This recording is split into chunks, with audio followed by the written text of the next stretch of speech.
90 existential echoes from the void to fall asleep to. What if the silence of the universe isn't empty, but listening back? Somewhere between your last thought and the next breath, there lives a question. Not the kind that demands answers, but the kind that rearranges you. You've felt it before, haven't you? In the quiet after loss, in the stillness before sleep, that strange gravity pulling you inward, where logic fades and something older than words begins to speak. Tonight, we won't chase meaning, we'll drift with it. Through 90 echoes from the void, philosophical fragments, quantum paradoxes, whispers from the edge of what you think is you. Let this not be a lecture, but a descent. Unclench your jaw, soften your gaze, and surrender gently to the mystery. Whisper from the abyss. There's a moment just before sleep when the world holds its breath. Not quite waking, not yet dreaming. In that pause, something stirs. Not a voice exactly, but a presence. A whisper, soft as dusk, and if you let it reach you, it doesn't speak answers. It asks. What if the void isn't empty, but full of questions we've always been too busy or too afraid to ask? A woman on a train once said to a stranger beside her, "I always forget what I was thinking until the train moves." And the man replied, without looking up, "Maybe your thoughts are motion sensitive, like lights in a hallway." These are the kinds of exchanges the void remembers, not declarations, but echoes, words that hang in the air long after they've been spoken. As you drift tonight, I invite you not to seek silence as absence, but as invitation. A quiet library without walls, shelves made of stardust, a place where forgotten thoughts hum quietly, waiting to be noticed again. This isn't a place of certainty. The void does not reward those who demand clarity. It opens only when you stop asking for answers and start listening to questions. Not the kind that fix you, the kind that unravel you, like threads that lead not to a destination, but deeper inward. A child once said, "Do dreams remember us when we wake up?" Her father smiled but didn't reply. And that silence somehow said everything.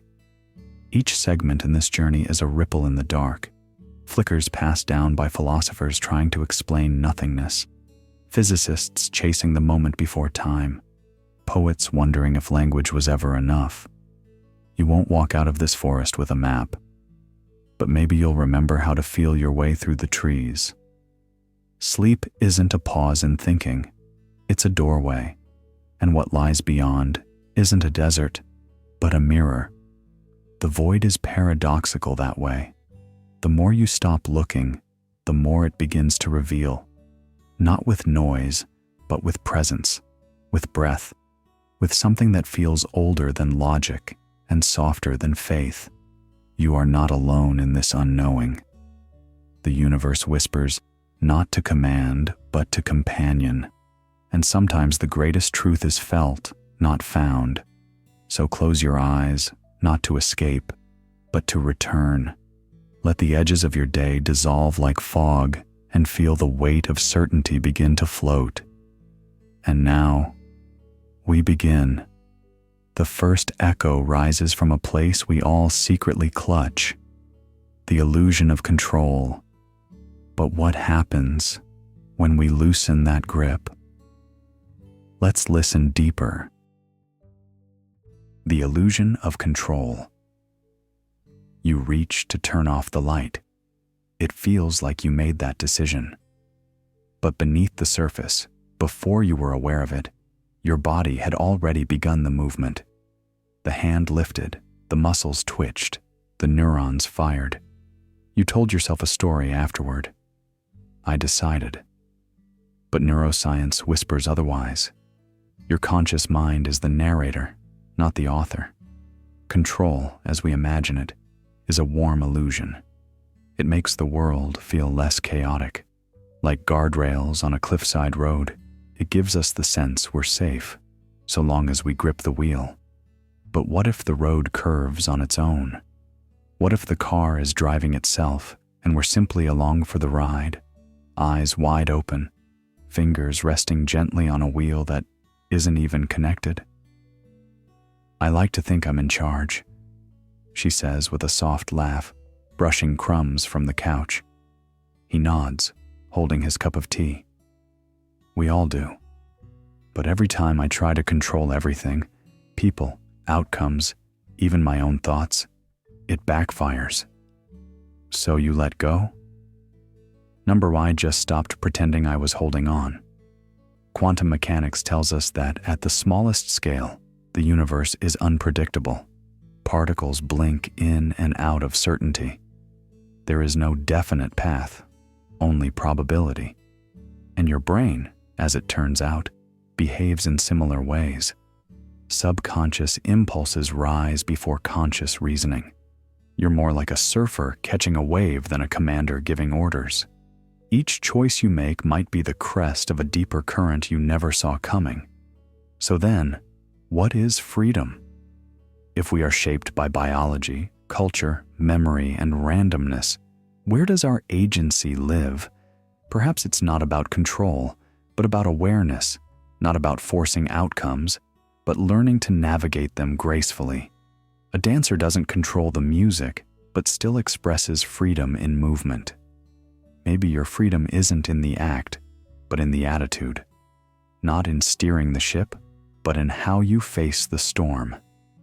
He looks out the window, rain streaking down the glass. Maybe I'm not steering. Does that scare you? She asks, voice barely above a whisper. A little, he says, but it's also peaceful, like floating, not drowning. If the illusion of control dissolves, perhaps what's left isn't helplessness, but surrender, a deeper kind of trust, one not built on force, but on flow. You don't have to micromanage the universe to find peace. Sometimes the more you release, the more life opens up. Now, with this loosened grip, let us drift gently into the next ripple in the mind's current, a question even more unsettling. If you're not fully in control of your thoughts, then who exactly is doing the thinking? The mirror with no face. You've probably stood before a mirror before bedtime, eyes soft, expression neutral, barely registering your own reflection. But stay there long enough, in silence, in stillness, and something odd begins to happen. The contours blur, the edges shimmer, and soon the face looking back at you no longer feels like yours. What if that isn't a trick of the light, but a message from the deep? A voice, gentle and slightly amused, asks from beside you, "Do you think you're still the same person from 10 years ago?" You answer without turning. In some ways, yes, but in ways that matter, I'm not so sure anymore. This is where the illusion begins to slip. You see, we like to believe we are one continuous self, a single thread running from childhood to now. But under the microscope of neuroscience, that thread unravels. It becomes fragments, synaptic fireworks, a swirl of habits and memory flashes stitched together by something that wants to feel whole. You don't carry a permanent self. You carry a story. And this story is always editing itself. Every time you recall a memory, you rewrite it slightly. Each time you retell who you are, you compress complexity into coherence. I'm the kind of person who becomes your mantra, but it's just scaffolding. Beneath it, there's only presence, only breath, and maybe, just maybe, awareness without a narrator, a quiet moment. Then another voice, one that feels familiar, speaks again. I always thought my name was me, but now it just feels like something I've worn long enough to forget I could take it off. And what if you could take it all off? The history, the role, the expectations. What would be left behind? Not a void, not a nothingness, but a clarity, like sky after storm. You are not your profession. You are not your regrets. You are not even your triumphs. You are the stillness that watches them pass. Close your eyes now, just for a second. Let the concept fall through you like light through water, without clinging, without force. The face in the mirror is only temporary. The voice in your head is only one of many, and that gentle sense of I am that floats beneath it all, that's the closest thing to truth we may ever touch. Someone chuckles softly beside you. So what do we do with this then? If I'm not really me, should I be worried? You smile, not needing to answer, because sometimes the gift is not in solving the paradox, but in resting within it. Let the lines blur, let the mirror fade. You are safe here, not because you've found yourself, but because you've stopped needing to. And now, let's step outside your own mind entirely. There's something else waiting, just beyond the edge of thought. The stranger in your head. Sometimes, when you're lying there in the quiet with the hum of the world finally dimmed, a voice echoes in your mind, and it sounds like you. But is it really? That voice telling you you're not good enough? That you should have done more today? That maybe love won't last or success isn't for you? It arrives with familiarity, like a childhood friend you never questioned. Yet, what if that voice wasn't truly yours at all? From the moment we're born, our minds become sponges, absorbing everything. Words from a parent's sigh, rules wrapped in religion or tradition, the silent judgments in a classroom, the media's whispers about beauty, strength, or what happiness should look like. These impressions settle into us like sediment in a riverbed. Slowly, silently, they form layers until we start calling the whole thing me. I just feel like I'm not enough, she says softly one night, eyes to the ceiling, the room dim. Where do you think that voice comes from? He asks beside her, arms behind his head. Not judging, just curious. I don't know. I've thought that since I was a kid, she murmurs. But now that I think of it, I can't remember ever choosing to believe that. That's the strange part. Most of our thoughts arrive uninvited. We didn't design them. We inherited them. From culture, from pain, from 1,000 unmet expectations echoed by others and internalized as law. That nagging fear of failure. Maybe it started with one glance from a disappointed teacher. The sense that love must be earned. Maybe it was carved into us by watching our parents struggle silently, pretending everything was fine. And so, the stranger in your head takes root, not as an enemy, but as an echo. An old software still running long after the original event passed. It speaks in the tone of our upbringing, the cadence of our past, yet we listen as if it's present truth. Here's the disquieting realization. If many of your thoughts aren't really yours, then who or what is steering your life? Is the hesitation you feel around a new opportunity your intuition, or a relic of past rejection? Is your craving for praise a soul's desire, or just the nervous conditioning of a childhood where silence meant disapproval? Do you think I'd still be afraid if no one had ever told me I wasn't enough? She asks. Maybe not, he replies. But maybe the fear isn't you. Maybe it's just a ghost, and you've mistaken it for a guide.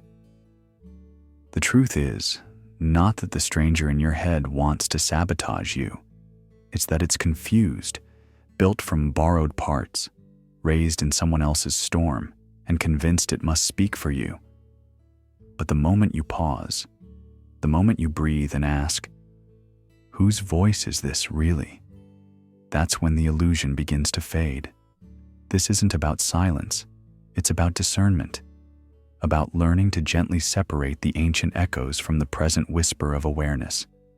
Because if your own mind can't be trusted fully, if it houses echoes pretending to be you, then the next step is even more surreal.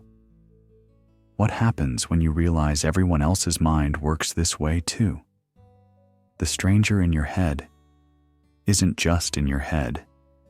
And now we must step into the shared illusion, the collective dream.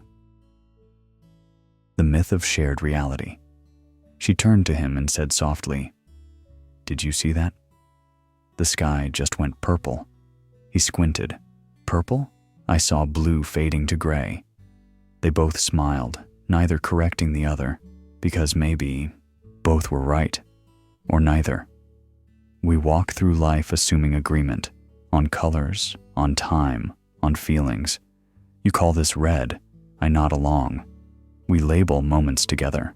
The birthday, the breakup, the sunrise, we swear we both remember the same way. But beneath this harmony lies a truth that hums like static in the dark. We do not see the same world. Not truly. Not ever. Your eyes are not mine. Your past is not mine. Your pain and joy have stained your senses in patterns too intricate to replicate. Color, for instance. What is it but a dance between light and biology wrapped in memory? What you call warm might feel cold to someone who's only ever felt love as silence. What I call home might echo like exile in someone else's chest. And then there's memory. Oh, the great editor of truth.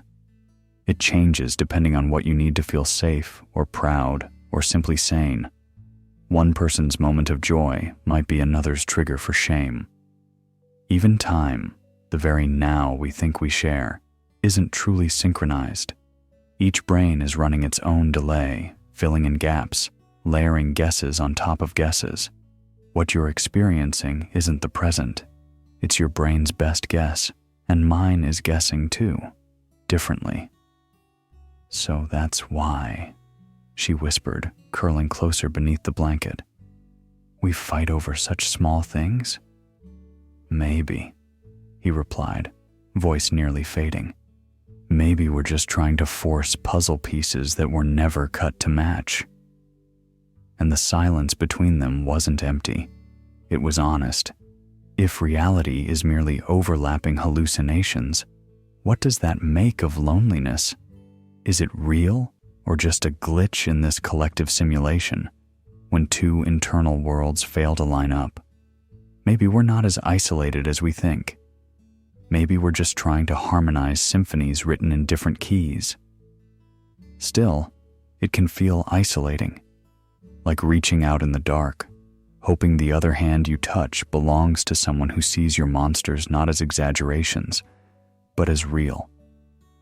Yet even when our visions differ, when you see flames and I feel only flickers, we are still trying. That trying might be the truest thing we ever share. You know, she murmured, I once thought everyone saw the world like I did, that we all had the same colors, the same weight of silence. He smiled without opening his eyes. And now? Now I think we're all just dreaming out loud, hoping someone hears the same melody. If this is true, if reality is not shared, but merely guessed at together, then what becomes of certainty, of truth, of trust, and if perception itself is this fragile? What happens when we finally ask, what if none of this is even real? But that thought, that beautiful, haunting echo, can wait a moment longer. You're still here, still safe, and still falling gently, gently into the softest kind of surrender. The simulation hypothesis. What if everything around you, the warmth of your blanket, the ticking of the clock, even the weight of your own thoughts, was no more real than the glimmer of a dream? What if this moment, this breath, was part of a grand simulation, a line of cosmic code looping endlessly within an unfathomable intelligence. This is not the premise of a science fiction novel anymore. The simulation hypothesis has slipped out from the pages of speculation and into the halls of science, philosophy, and quantum mechanics. It gently taps you on the shoulder and whispers, "The universe behaves eerily like a rendered world." Beneath the smallest particles, we find not solid certainty, but quantum indeterminacy. Like pixels waiting to be loaded, reality seems to render only when observed. Mathematical structures lie at the foundation of physics, as though someone or something programmed it all.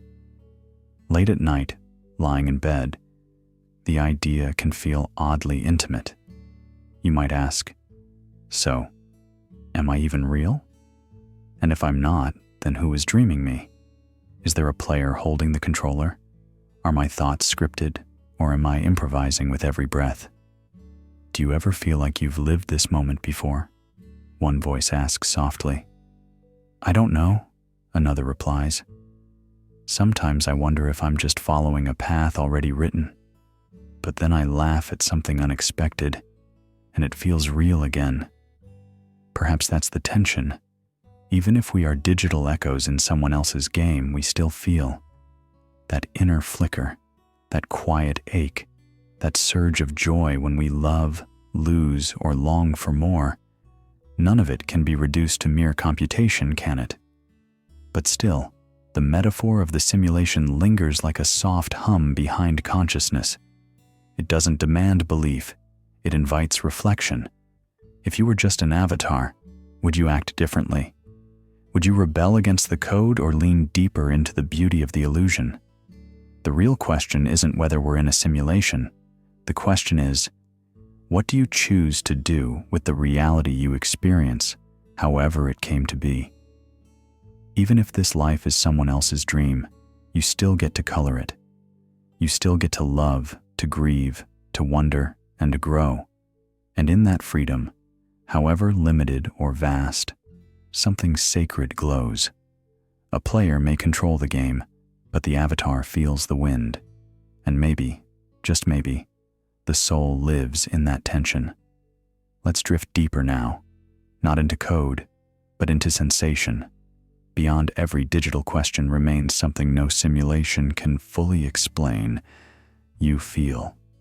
And that haunting presence of emotion is where we must go next. The ache of meaning. Some nights, the quiet is too loud. You've ticked every box. Loved the way they told you to love. Worked the hours they said mattered. Laughed when laughter was expected. And still, there it is. A kind of ache. Not sharp, not loud. Just hollow. As though something slipped through your fingers, but you were never told what you were supposed to be holding. Have you ever done everything right and still felt like something's missing? The question floats across the table between two strangers at a dimly lit diner. One stirs their coffee without looking up. Every Tuesday, comes the reply, and sometimes on Thursdays. There's a strange dignity in the emptiness, a haunting kind of clarity. Maybe you don't lack anything. Maybe you're simply standing in the space where something deeper could be. Existential philosophy doesn't hand you a manual.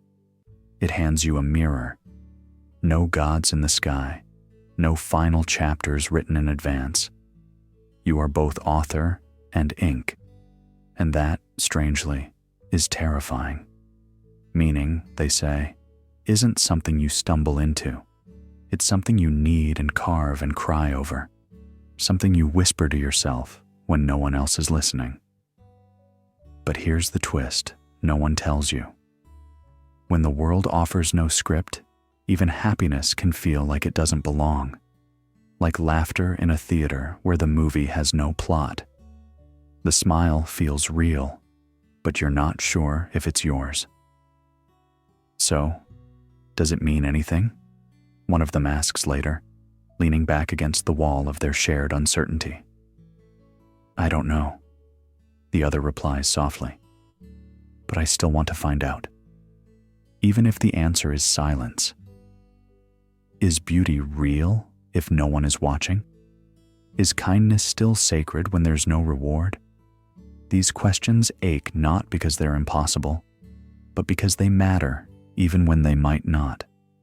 The hunger for meaning might be the most honest thing we ever feel, a craving not for answers, but for something worth believing in. And maybe, just maybe, that hunger is meaning.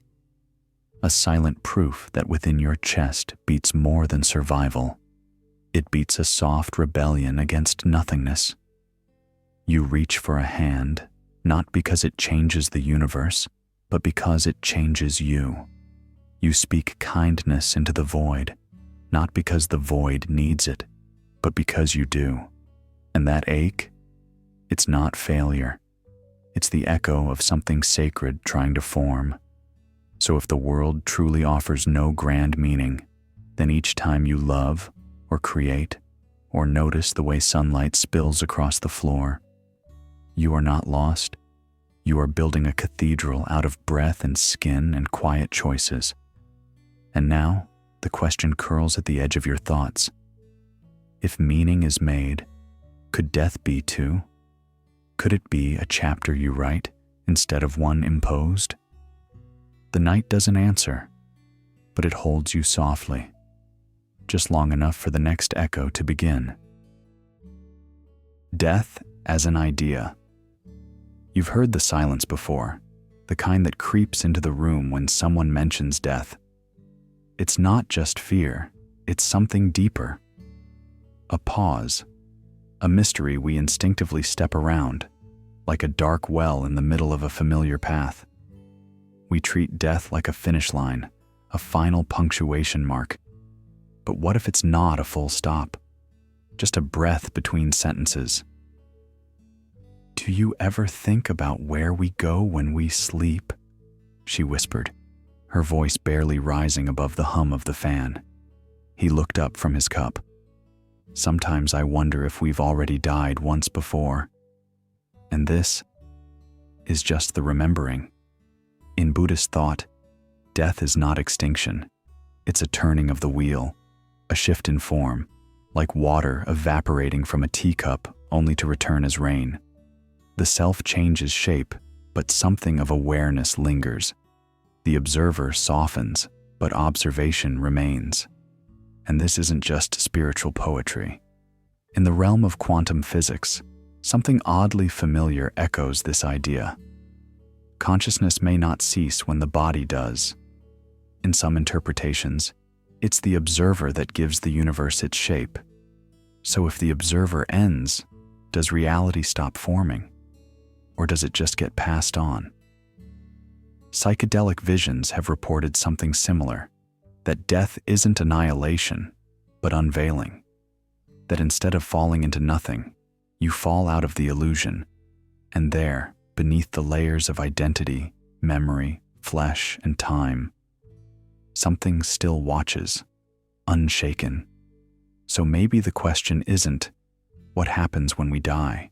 Maybe it's, what part of you survives when everything else disappears?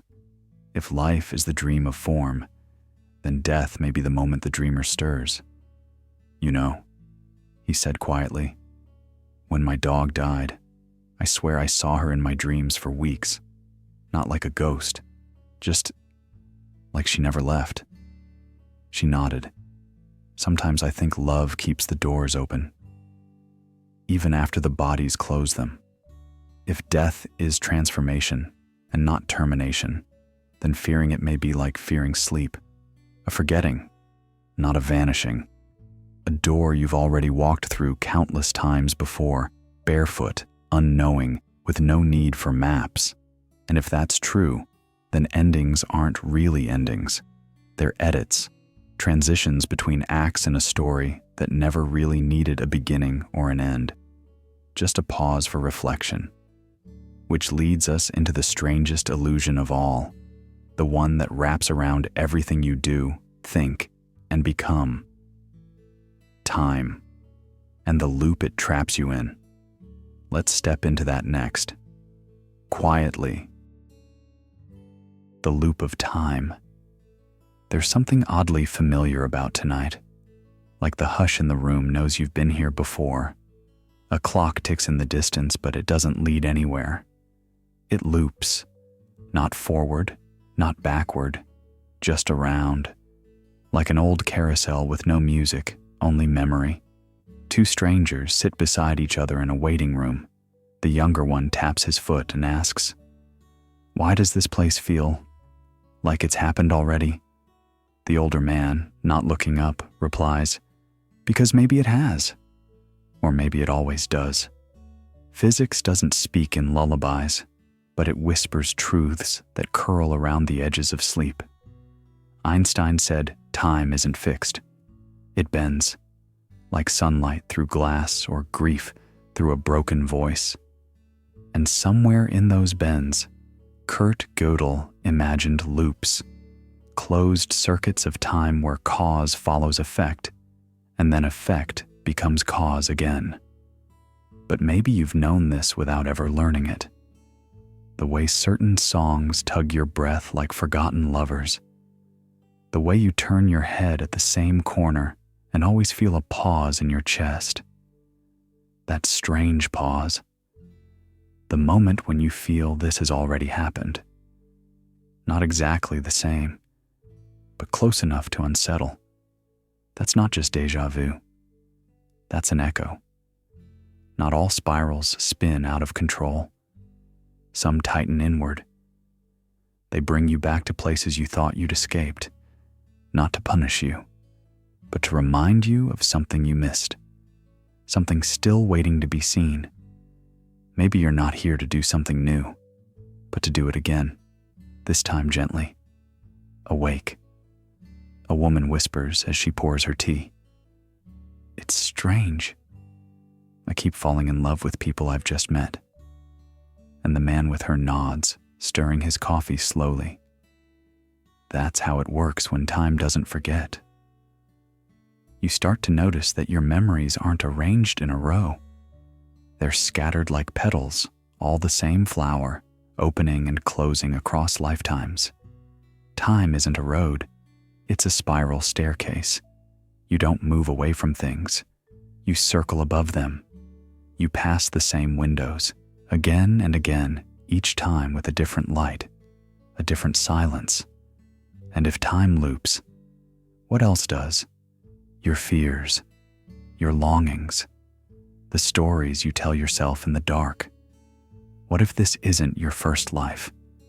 What if it's the rehearsal before the opening night, and you've already taken this bow many times? The mistakes you dread, have they already been forgiven by a version of you that's lived this chapter before? So now, in this moment, you can choose whether to resist the return or walk through it slowly, watching the familiar bloom into new shapes. Rest here. Let the spiral spin without clinging to a center, because in a moment, we'll leave the circle entirely and enter a space where time finally holds its breath, where the ticking stops and something sacred begins. The timeless moment.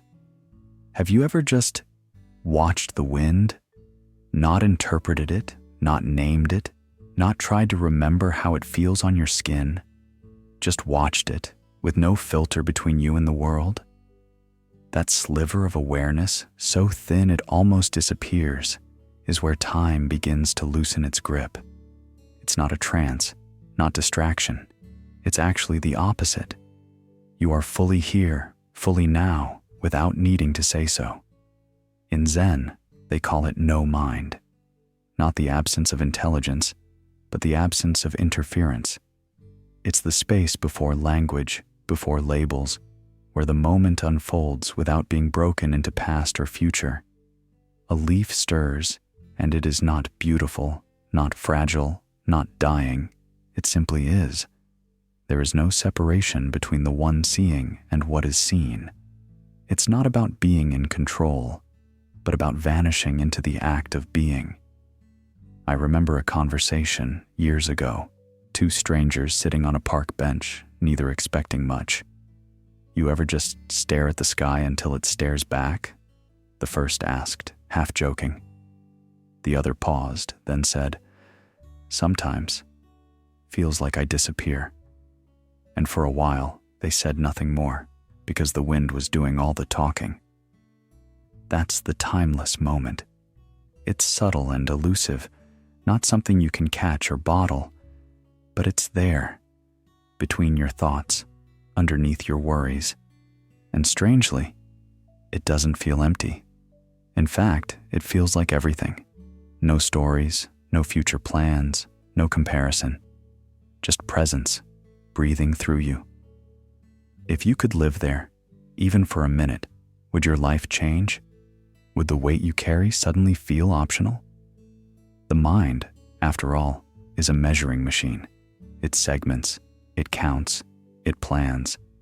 But what is a moment, really, when the mind stops measuring it? Time becomes water, not clockwork. It flows instead of ticks.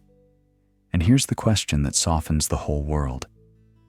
If awareness can exist without the mind's commentary, then are you still you? Or something even quieter beneath the name and memory? It's not about escaping the world. It's about meeting it without armor. And so we rest, if only for a breath, in the place where even the concept of time sits down and says, "I'll wait." But of course, the mind returns. It always does. And now the question sharpens like morning light through a curtain. If you're thinking again, who's doing the thinking? Let's ask the next question. Is that mind even yours? The mind as a parasite.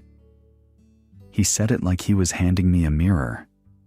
You know, sometimes your mind is just playing tricks on you, and you believe it like gospel. I paused mid-step. I hadn't even told him what I was thinking. That's the thing about thought. It doesn't always stay inside. It leaks. It loops. It latches on. Like a vine that pretends to need support, then coils until the support can't breathe. The mind was supposed to help us survive. But what happens when it doesn't stop surviving long enough to let us live? There's a point in the night when thoughts begin to repeat themselves, not because they have meaning, but because the echo hasn't been challenged. The Stoics saw this centuries ago. They said, suffering isn't caused by events, it's caused by judgment. And judgment is just the mind drawing shapes on fog, trying to pretend it knows what's behind it. A memory from last week, embarrassing, sharp, slides into your awareness like an uninvited guest. You flinch, you tighten, and then you water it. Not with tears, but with attention. The mind is hungry, and what you feed it grows. A woman on a park bench once whispered to no one in particular, "Every day, I rehearse arguments that never happened and forget to notice the sky." That line stayed with me.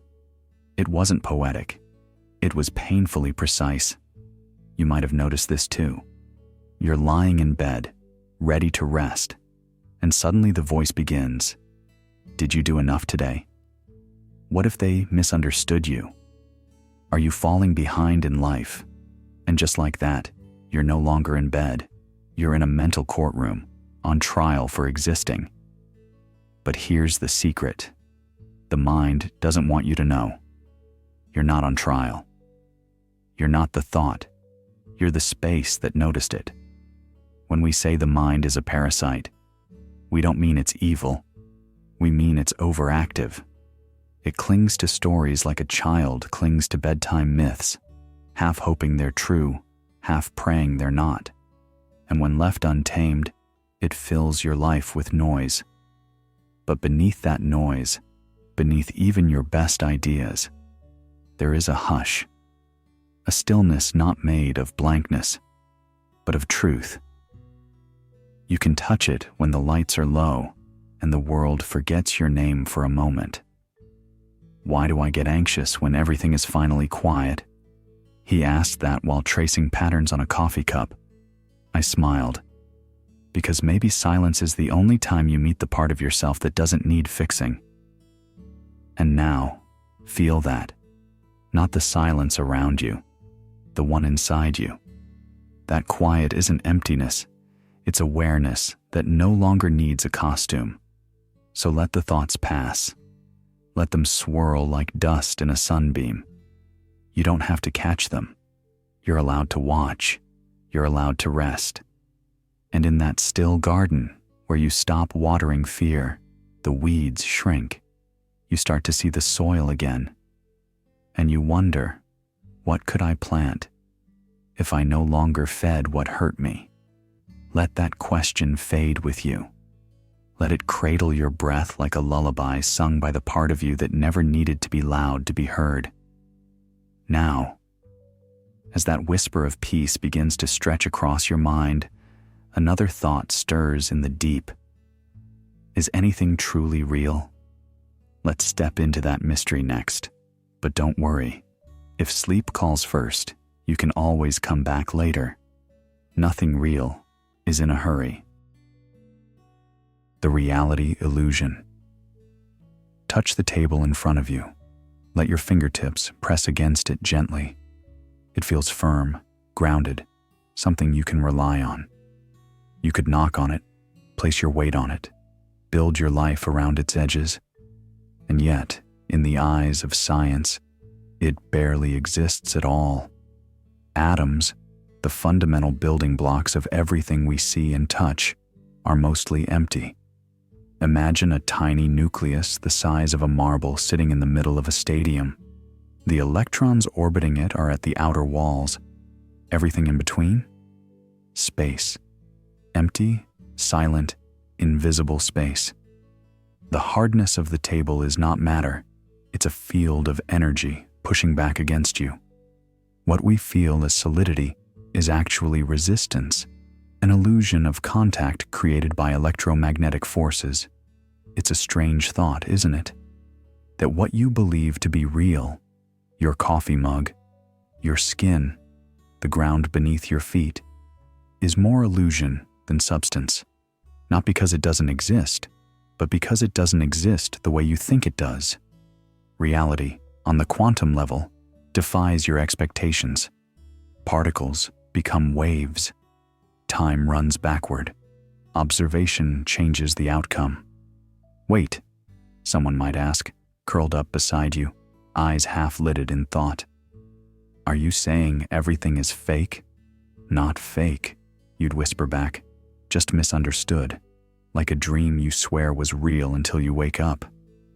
The two of you sit in the hush of that idea. One breathes, the other listens, and for a moment, the room feels different, lighter, like something invisible is moving just beneath the surface of things. This isn't just a science trick to marvel at under a microscope. It's personal. Because if the table isn't what you thought, what else have you misjudged? Your body? Your memories? That sharp feeling in your chest when someone leaves you? Was that solid? Or just an echo reverberating through emotional energy fields, just as invisible and just as powerful? And if your senses can be fooled this easily, if touch, sight, and sound can be tricks of perception, then what can you trust? Where is the real world if the one you live in is a projection stitched together by brain waves and evolutionary shortcuts? There's something beautiful in that uncertainty, something soft. Because maybe, just maybe, this means life is more dreamlike than we admit, more flexible, more open to interpretation. You don't have to be trapped by hard edges when nothing is truly hard to begin with. A child once asked his grandfather, "Is the world real, or are we just pretending together?" The old man smiled.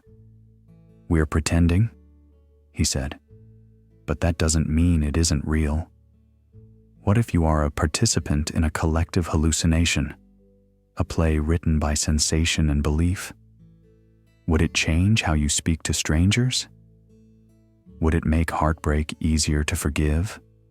or joy more precious to hold on to, knowing it's always on the verge of dissolving like mist in the morning sun. In this illusion of solidity, maybe truth is not in what we touch, but in what we feel through the touch, the warmth of connection, the ache of absence, the whisper of presence. And if we are all dreaming, who then is the storyteller holding the thread of this shared illusion? Lean in. Let the next thought guide you deeper. The dreaming universe. You're lying still now. Breath shallow, thoughts softening at the edges. A low hum fills the quiet inside you, not from outside noise, but from a deeper place, as if something ancient were stretching its limbs in the dark. The feeling you get when you look up at a sky so wide it makes your name feel like a whisper. That's where we begin.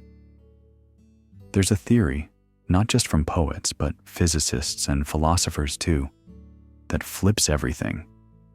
What if the universe isn't a thing that contains consciousness, but is consciousness? Not that you emerged from the stars, but that the stars are the dream of the you that existed before dreaming had a name. A warm silence falls between two people on a park bench. You ever feel like the sky is listening? All the time. I talk to it when I don't want anyone to answer. Some call it panpsychism, others call it madness. But what if awareness isn't something we developed? What if it's something we borrow? Temporarily wrapped in skin and thoughts, like a guest outfit for the great masquerade of life. Not a body that thinks, but thought wearing a body for a little while. It sounds too beautiful to be science, but the equations don't mind. Some of the brightest minds in physics whisper that consciousness might not be in the universe. It might be the universe. Energy folding in on itself, dreaming patterns and probabilities, painting galaxies just to watch them twirl. In a late-night diner, a stranger stirs their coffee slowly and speaks without looking up. I think we all come from the same silence. You mean like stardust? Number. I mean the silence before stardust learned to sing. If the cosmos is dreaming and you are inside that dream, then each heartbeat is not just survival, it's choreography. Every choice, every smile, every forgotten moment might ripple through the dream like fingers brushing still water. Could you, in that case, wake up inside the dream? Not to escape it, but to shape it from within? Maybe that's what lucidity means, not in sleep, but in life. Walking the world with your eyes open and your spirit wider still. You're not just observing this world. You are its witness and its mirror. The universe doesn't simply move around you. It breathes through you. And in a hallway lit by nothing but vending machine glow, someone pauses beside a stranger fumbling for coins. Need help? Number. Just remembering I exist. Moments like these remind us reality isn't always loud. Sometimes it whispers, and those whispers come from the dreaming core of everything, from the memory of light before it became stars, from the rhythm beneath the rhythm. And if you've ever felt that sudden awe, the kind that stuns you quiet without warning, maybe that's the universe looking back through your own eyes, remembering itself. Now that we've touched the stars, not with rockets, but with wonder, let's quiet ourselves again. The question ahead isn't how far you can go. It's why you're here at all. Let's gently wander there next. The myth of destiny. There's a comfort in believing we were born for something, that some hidden thread ties together our choices, our pain, our joy, into a tapestry with meaning. We grow up hearing about callings, soulmates, divine timing, fate. It feels warm, like a lullaby whispered by the universe. You're going exactly where you're supposed to go. But what if you're not? What if there is no path? No meant to be? Just the soil beneath your feet, soft and directionless. I don't know what I'm supposed to do, she said one night, lying beside him in the dark. He turned toward her, only the moon watching. Maybe there isn't a supposed to. Maybe it's just what you choose. She blinked. But doesn't that make everything feel kind of empty? Or free? He whispered. Depends which part of you is asking. Biology, after all, doesn't care. It moves forward through trial and error, not purpose. Evolution is not a roadmap. It's a blind stumble through survival. No master plan, no finish line. Even religion, which so often offers structure, is filled with symbols and stories, not fixed conclusions. Existence hands us more questions than answers. It never promises clarity, only continuity. Viktor Frankl, who survived the unspeakable void of the Holocaust, said something that still echoes in the quiet hours. Life is never made unbearable by circumstances, but only by lack of meaning. But he didn't mean meaning handed down from above. He meant meaning you choose. The kind you carve into the stone of your life with trembling hands. The kind you build when you look at your suffering and still say, I will make something from this. So the myth of destiny, the belief that something or someone out there already knows what your life is for, starts to fall apart. And when it does, a strange stillness enters. Because if there's no script to follow, no fate waiting at the end of the road, then you are both the author and the reader of your own life. You are not born to become. You become by choosing, again and again. This can feel terrifying, because it means the responsibility is yours. There is no fallback plan from the stars, no prophecy that will catch you when you fall. But it can also feel like the deepest breath you've ever taken, because in that space, where nothing is written, you can write anything. A child paints with wild abandon, not knowing what the final picture is meant to be. And somehow, it is beautiful. Not because it was destined to be, but because it was done. So too with a life not lived by fate, but by freedom. Do you ever wish it all meant something? She asked again, voice softer this time. He smiled into the dark. It does, because you chose to care. So maybe the real myth isn't that destiny exists. Maybe it's that we need it to. Maybe your freedom isn't in knowing your purpose, but in daring to create one. Let's carry that weightless question. Can you live fully without needing life to mean anything? And follow it into the realm of paradox. The paradox of choice. There's a peculiar heaviness to standing in a grocery aisle at night under fluorescent lights, just trying to pick a cereal. Your fingers hover. One says fiber, another says fun. And yet, nothing feels quite right. So you walk out with none, still hungry. A gentle voice once asked, why does more freedom feel like more pressure? And there's no easy answer, only a feeling, like standing at the edge of a field where every direction is open, but your legs refuse to move. Barry Schwartz called it the paradox of choice.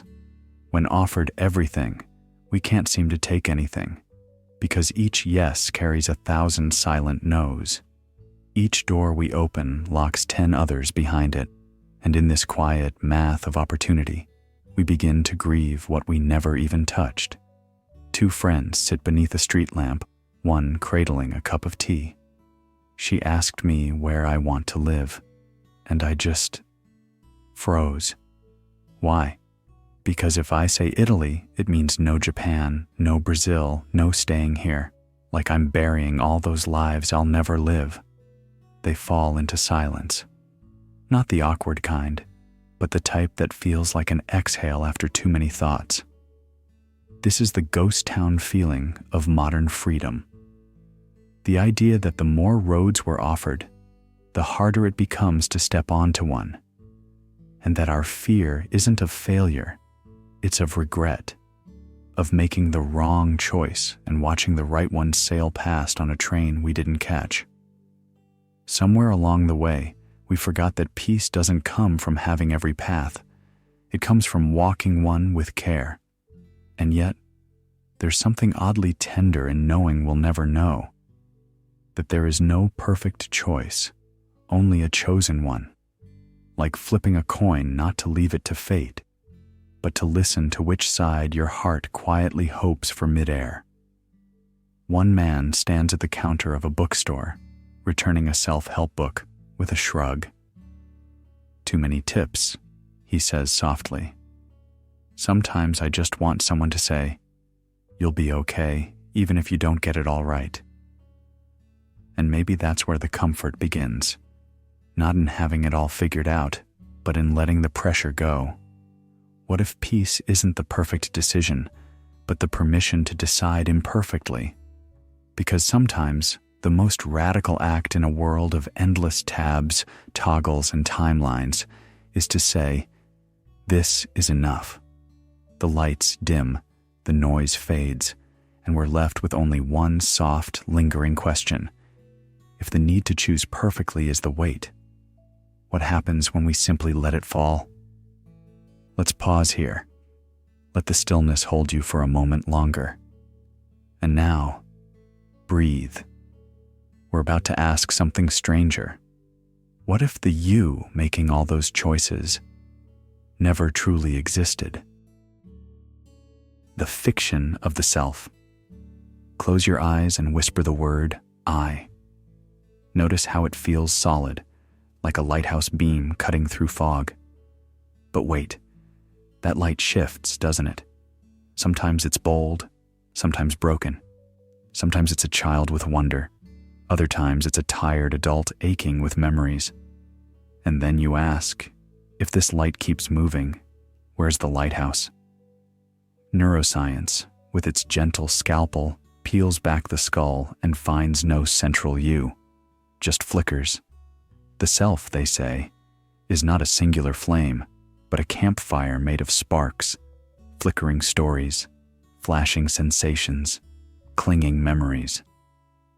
The voice in your head that narrates your life is not the same as the body that feels the rain, nor the heart that aches at the memory of a name.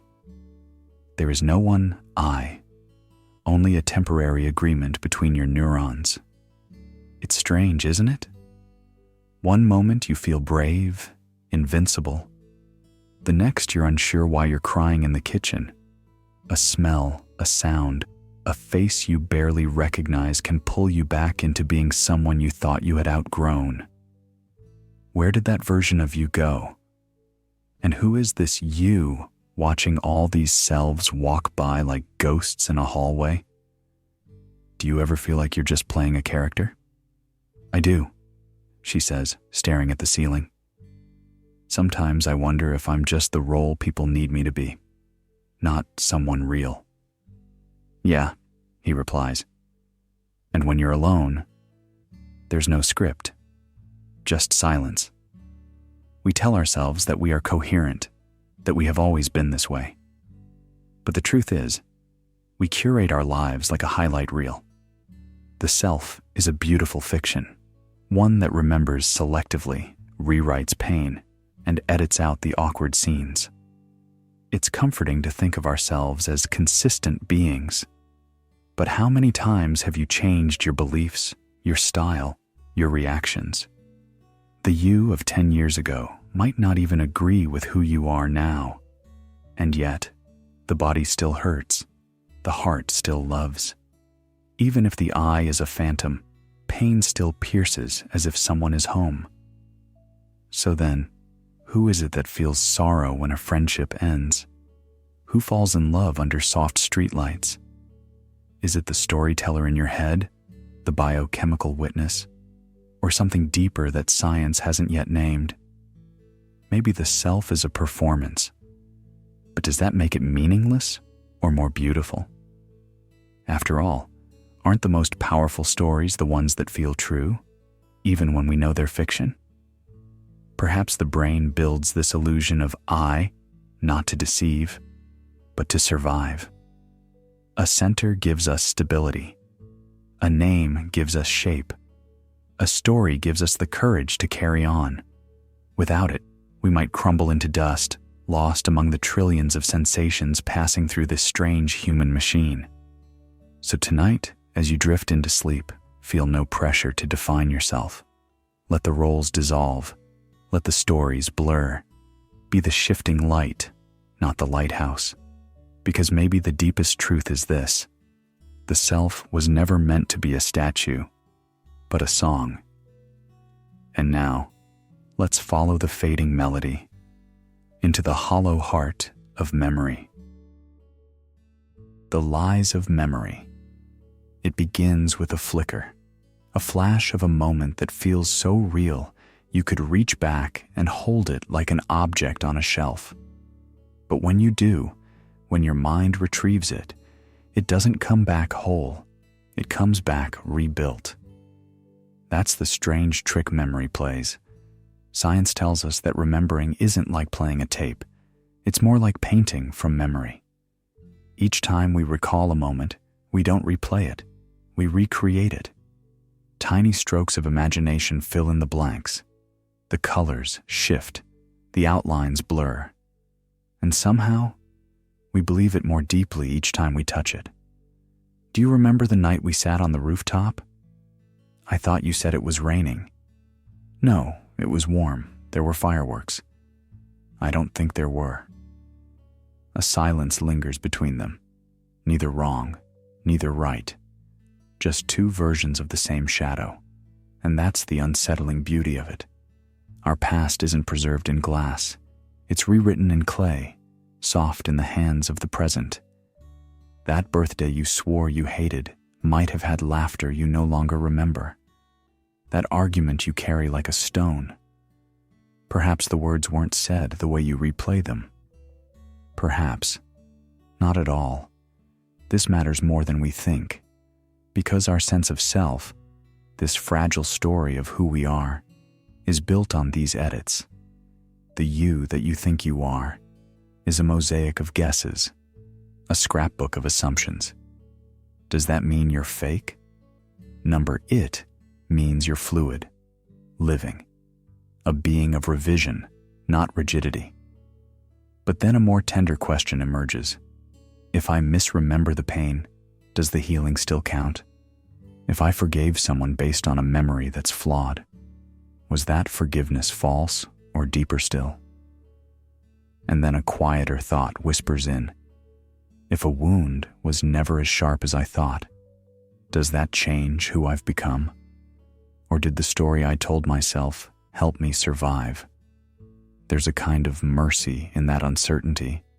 Not everything needs to be precise to be meaningful. Some memories are more poetry than prose. We dress them in significance, in emotion, in longing, not to deceive, but to endure. Sometimes you sit on a bench and watch someone walk by, a face that feels familiar. You reach for a name, nothing comes, and for a moment, the ghost of a forgotten memory brushes against your skin, not to scare you, just to say, I was here once. And perhaps that's enough. We are not faulty cameras. We are dreaming editors, reconstructing ourselves by candlelight. As you exhale, let go of the pressure to hold it all exactly. The past can shimmer and shift, and you can still be whole. Let that be your lullaby tonight. Now let's soften into that uncertainty and touch something we all fear forgetting. The vanishing present. You reach out to hold the moment, but your fingers close on air. What you thought was now has already dissolved into memory. Like mist curling away from the warmth of your hand, the present is elusive, beautifully, achingly elusive. You blink and it's gone. You try to breathe it in, but your lungs are already filled with what came before. The moment you try to say, "This is it," the "it" has moved on. Do you ever feel like life is running slightly ahead of you? She asks softly in the dark, her voice a thread in the stillness. Yeah, he replies, not opening his eyes. Like I'm always reacting to a memory, not reality. That feeling isn't just poetic, it's neuroscience.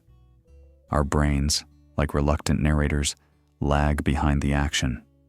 Every sight, every sound, every decision you think you're making now actually began milliseconds ago, out of your reach. You live your life in delay. Every now is already tinted by what just happened, by what you've already lost.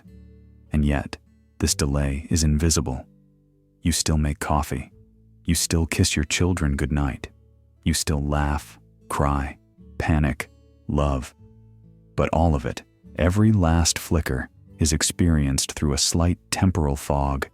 You are always living in a moment that no longer exists. So, does that mean we never really experience the present? He asks, watching shadows move along the ceiling. She pauses. Maybe we do, but only by letting it pass through us, like listening to a song you can't hold on repeat. And that might be the secret. The present can't be grasped, only received. And like the hush between heartbeats, it's not something to control, but something to surrender to. This is the aching irony of being human. We long to live fully in the present, yet we are always half a second too late. We're not being in the moment. We're remembering it just as it slips away. Life is a slideshow, and every image comes just after the flash. Still, we try. We meditate. We breathe. We pause on mountaintops or lie quietly under rainstorms, hoping that maybe, just maybe, this now will last. But it doesn't. It never does. And maybe that's okay. Because perhaps life isn't about seizing the present like some trophy to be claimed. Perhaps it's about dancing with it, even if it only stays for a step. Do you think anyone ever really lives in the present? He wonders. Maybe the birds do. She smiles faintly. Or children. Or maybe those who stop trying to catch it. A soft silence settles between them, like the pause at the end of a lullaby. Not because the question has an answer, but because it doesn't need one. So we close our eyes and rest in the rhythm, not trying to freeze time, but letting it carry us gently downstream, one vanishing moment at a time. And as we drift deeper into that current of memory and breath, one thought remains. If we're always slightly behind the present, what happens when we begin chasing the future? Let's follow that echo. The mirage of the future. A soft breeze brushes the window pane. Somewhere a clock ticks, but not for now. It ticks for what's next. The future, that great invisible promise, the haunting whisper of, just wait. But pause. Have you ever truly seen it? Held it? Felt it brush against your skin? I keep thinking things will settle down once I get that promotion, someone says over tea, fingers tracing the rim of their mug. Their friend smiles quietly. Funny, I thought the same thing after my third raise. But the horizon just moved farther. The future always feels near enough to matter. We plan for it, save for it, suffer for it. We wrap our hopes in its delicate paper and hide our fears beneath its shadow. But it has no weight, no texture. It never arrives. Only the idea of it does, like chasing a lighthouse through fog. And yet we run, with our hands outstretched, mist curling around our fingers. Neurologically, the brain is obsessed with forecasting. Dopamine doesn't reward achievement, it rewards anticipation. We're wired to feel better dreaming of what might be than living in what is. Even sadness sometimes disguises itself as future thinking. One day they'll understand me, or maybe next time it'll be different. But where is this next time? The sun rises only in the now. Even memory, even longing, are stitched from the present moment's perception. You have never lived in the future, not even once. And yet, how much of your life is spent renting space in its mirage? There's a peculiar hush that falls when someone finally lets go of a plan, a breath that wasn't possible while clinging to a someday. In that quiet, many things surface: forgotten laughter, the scent of rain on asphalt, the way silence feels like velvet when no longer filled with anxious what-ifs. I thought I'd be married by now, someone admits in a grocery line. The person behind them doesn't offer advice, just a kind nod and says, I thought I'd be happy by now. And in that shared moment, they both exhale. The illusion of the future isn't cruel. It's seductive. It gives us goals, stories, reasons to endure. But it also blinds us to the weight of the coffee cup in our hand, the tone of a friend's voice when they say our name. And if we live suspended in blueprints and fears for years, how will we know we were ever here at all? Maybe the real question is not how to build the future, but how to stop vanishing into it. Maybe presence is not just a practice, it's a rescue, a reclaiming of every unrecorded moment you almost lived. So as you drift now, gently, let yourself fall, not into tomorrow, but into the breath you're holding now. Feel it release. That is not the future.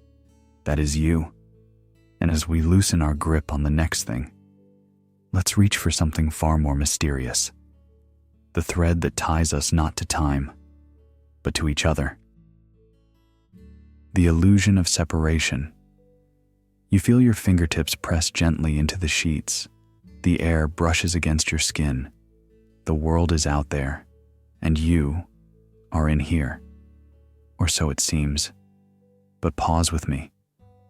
Let's sit in the quiet hum of this illusion, because maybe that boundary you feel, the skin, the body, the name, is more like mist than wall. A voice breaks the stillness. Do you ever feel like you're not really separate from anything? The other voice laughs softly. You mean like, when the wind hits my face and I forget where I end and the world begins? Exactly, the first says, like maybe the breeze is breathing with me, not on me. This is where both science and ancient wisdom reach out and gently touch the same mystery. Quantum entanglement tells us that two particles, once connected, remain linked regardless of distance. A change in one can affect the other instantly, faster than light could ever travel. Physics, at its most mind-bending edges, whispers that separateness might be nothing more than a useful illusion, a simplified view of a much deeper entanglement. And from a very different angle, Buddhism nods in quiet agreement. The doctrine of dependent origination teaches that nothing exists independently. Not you, not me, not the stars, not the breath. Every thought, every heartbeat, every flash of joy or pain exists only in relation to everything else. You are not a singular unit dropped into a foreign universe. You are the pulse of that universe, aware of itself. Wait, one of them says, lying side by side in the dark. So if I hurt you, it's like hurting myself? The reply is slow. Not metaphorically, actually. If we're entangled, then your pain echoes through me, even if I pretend not to notice. So kindness isn't just a virtue, it's logical? Exactly. It's how the whole system stays in tune. If that's true, if compassion is not moral decoration but structural realism, then everything changes. It means that cruelty, selfishness, even indifference are distortions in a shared field, not errors of judgment, but cracks in perception, The illusion of separation convinces us to defend our side, hoard our resources, protect our tribe. But what if there is no our and there, no inside or outside, only a seamless fabric of being that we've arbitrarily cut into pieces? That could mean that the path to peace doesn't lie in compromise or victory, but in seeing, in softening the edge of our own identity until it overlaps with the next, like water soaking into water. When the ego quiets, when the need to be right dissolves, when the story of me pauses, what's left isn't emptiness, but unity. A gentle return to the truth that we were never divided to begin with. And maybe that's why some silences feel holy, not because they're empty, but because they're full of everything all at once. In that kind of quiet, you don't need to try to love the world. You just remember that you already are the world, just a version of it, peeking out through borrowed eyes, whispering its own name. One voice stirs again. If we're all one, does that mean we're all just stories the universe tells itself? The answer lingers in the air, then lands like a feather. Maybe, and maybe that's beautiful. Now that the veil between you and me has thinned, let's drift into another blur, where fact becomes fable and reality begins to sound suspiciously like a story we've heard before. But who's writing it, and are they still dreaming? Let's wander there next. Life as a story, you tell. The moment you wake up, something strange begins. Before your eyes open, before your body stretches, a voice returns, the quiet whisper that says, here's who you are, here's what you need to do, here's what this day means. That voice doesn't just guide you, it writes you. You are already inside a story. Maybe you've always been. We don't live reality as raw experience. We narrate it, frame by frame, chapter by chapter. Humans are the only creatures that remember not just events, but plots. Not just facts, but arcs. Your childhood, you've probably edited it, trimmed the scenes, added music, left out the parts that don't fit your identity. And when you share it with someone else, you retell it again, never the same way twice. What did I do today? You ask yourself at night. And somehow that simple question becomes a filter. Your memory doesn't give you the full footage. It offers the highlight reel, the story-shaped version. In your own mind, you're a character with a goal, a past, a conflict, maybe even a redemption waiting on the horizon. Do you ever feel like you're performing even when no one's watching? All the time. Like I'm narrating my life to someone invisible, trying to make it make sense. And if you stopped telling the story, I don't know, maybe I'd disappear. It's not just imagination. Neuroscience shows that memory is not stored like data on a hard drive. It's rewritten every time you recall it.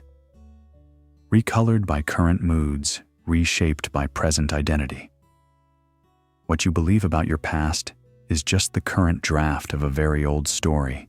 You are the author, revising endlessly. You are the reader, trying to believe. And you are the character, trapped inside the plot you keep retelling. But what happens if the narration falters? Try this. Stop telling yourself what this moment means. No name, no label, no script, just silence. Now, who are you? There is a moment, fleeting and fragile, where the story pauses, where you forget to explain yourself, where the voice that constantly says, I'm this kind of person, in this kind of world, goes quiet. In that space, the self dissolves into something more spacious than identity. Maybe it's peace, maybe it's truth, or maybe it's just stillness.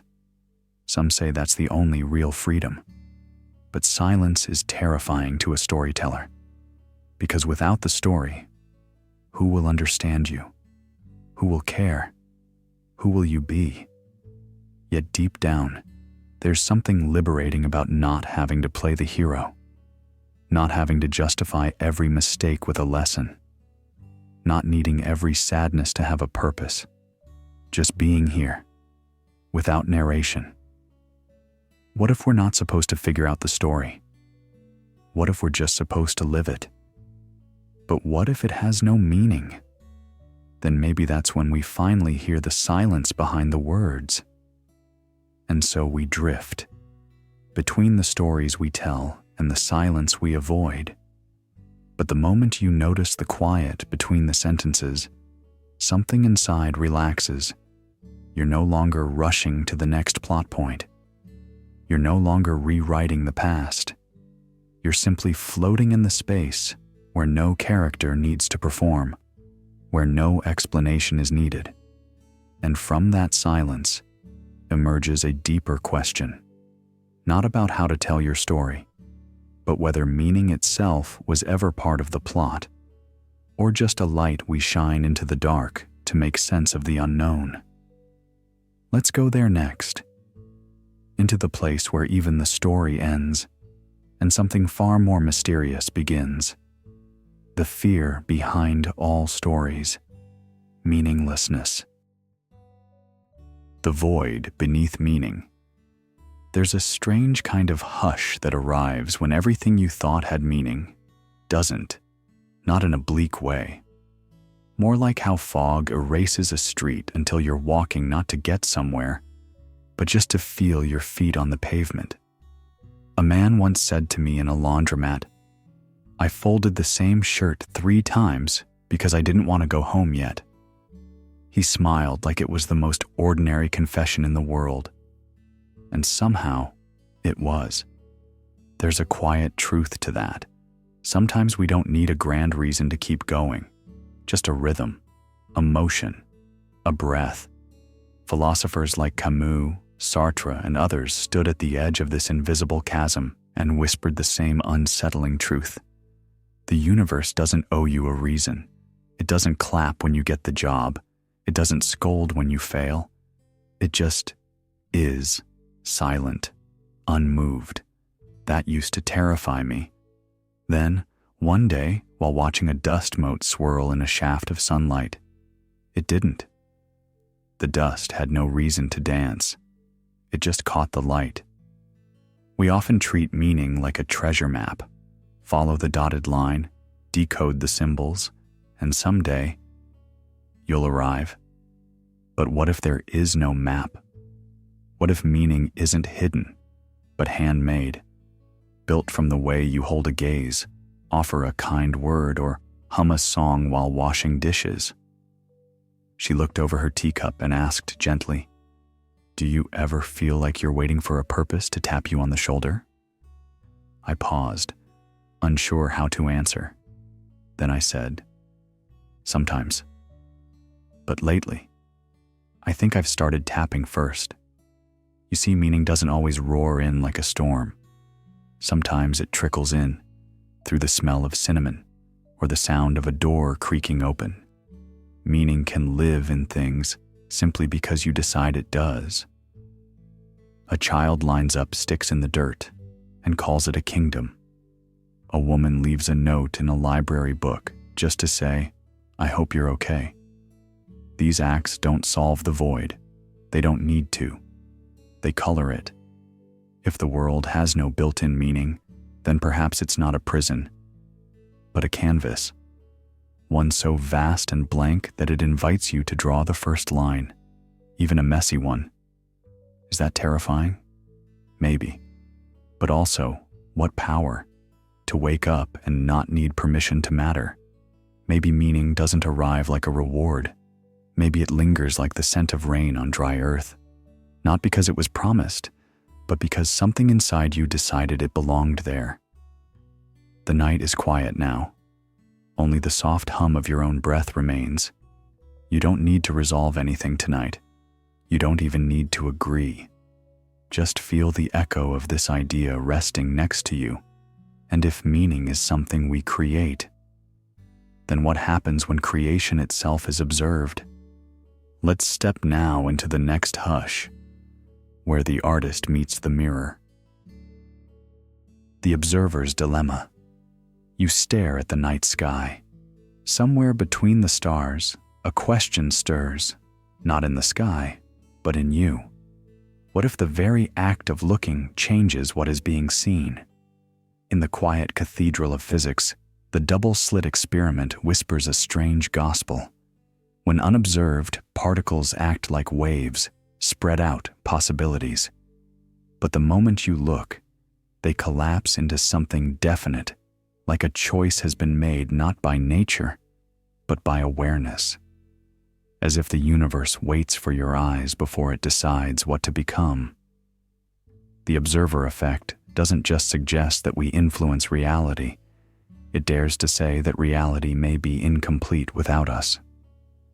Two voices murmur in a shared kitchen at midnight. Do you think the world changes when no one's looking? She asks, pouring tea slowly, as if trying not to disturb the question. He stares into the steam. Sometimes I wonder if things exist only because we need them to. Like dreams? Maybe. Or like grief. You feel it. Then you look deeper, and it's not the same shape anymore. Quantum physics turns the familiar inside out. The universe isn't a static stage. It responds, reflects, adapts. The atom is not a stone. It's a whisper of possibility, frozen only by attention. Which means, existence isn't passive. It's a conversation, and you, simply by being aware, are part of the dialogue. But with that gift comes a haunting responsibility. If reality responds to our attention, then what happens when we stop paying attention? Does the world become blurry again, like forgotten dreams? And what does that say about truth? Is there a version of reality that exists without us? Or is everything we call truth simply the shadow of our own gaze? It's like standing in a room of mirrors. Are you seeing yourself? Or just the way light bounces back to you? Maybe objectivity is a myth, a comfort we created to avoid the unbearable fact that everything is shaped by our presence. Even silence echoes back the listener. He picks up his cup again. So, if I change just by being seen, and the world changes just by being watched, then what's real? She smiles, tired. Maybe reality is just the part of the dream we all agree on. Think of the implications. If your thoughts, your gaze, your simple attention have the power to collapse possibility into form, then you are not just in the world. You are co-authoring it. You are the brush and the canvas, the viewer and the movie, the dreamer and the dreamed. But there's a twist in the tale. A thread will now follow. If the observer changes the observed, then what do you really know about yourself? Can you even trust the thing doing the observing? Let's descend deeper into the eyes behind your eyes. The eye that watches itself. There's a strange hush that falls when you start to notice not just the world, but the noticing itself. You think a thought, then suddenly, you're watching yourself thinking it. A quiet loop begins. Awareness bending in on itself like the soft ripples around a stone, cast not into water, but into your own mind.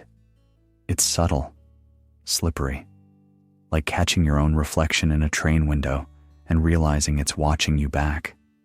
The mystics once called it divine sight. Neuroscientists now call it metacognition.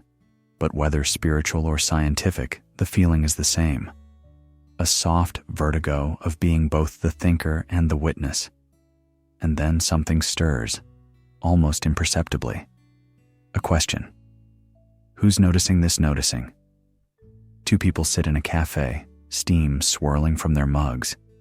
One says, I caught myself worrying about whether I was faking confidence today. The other leans in, chuckles gently. So, Then were you faking the worry about faking it too?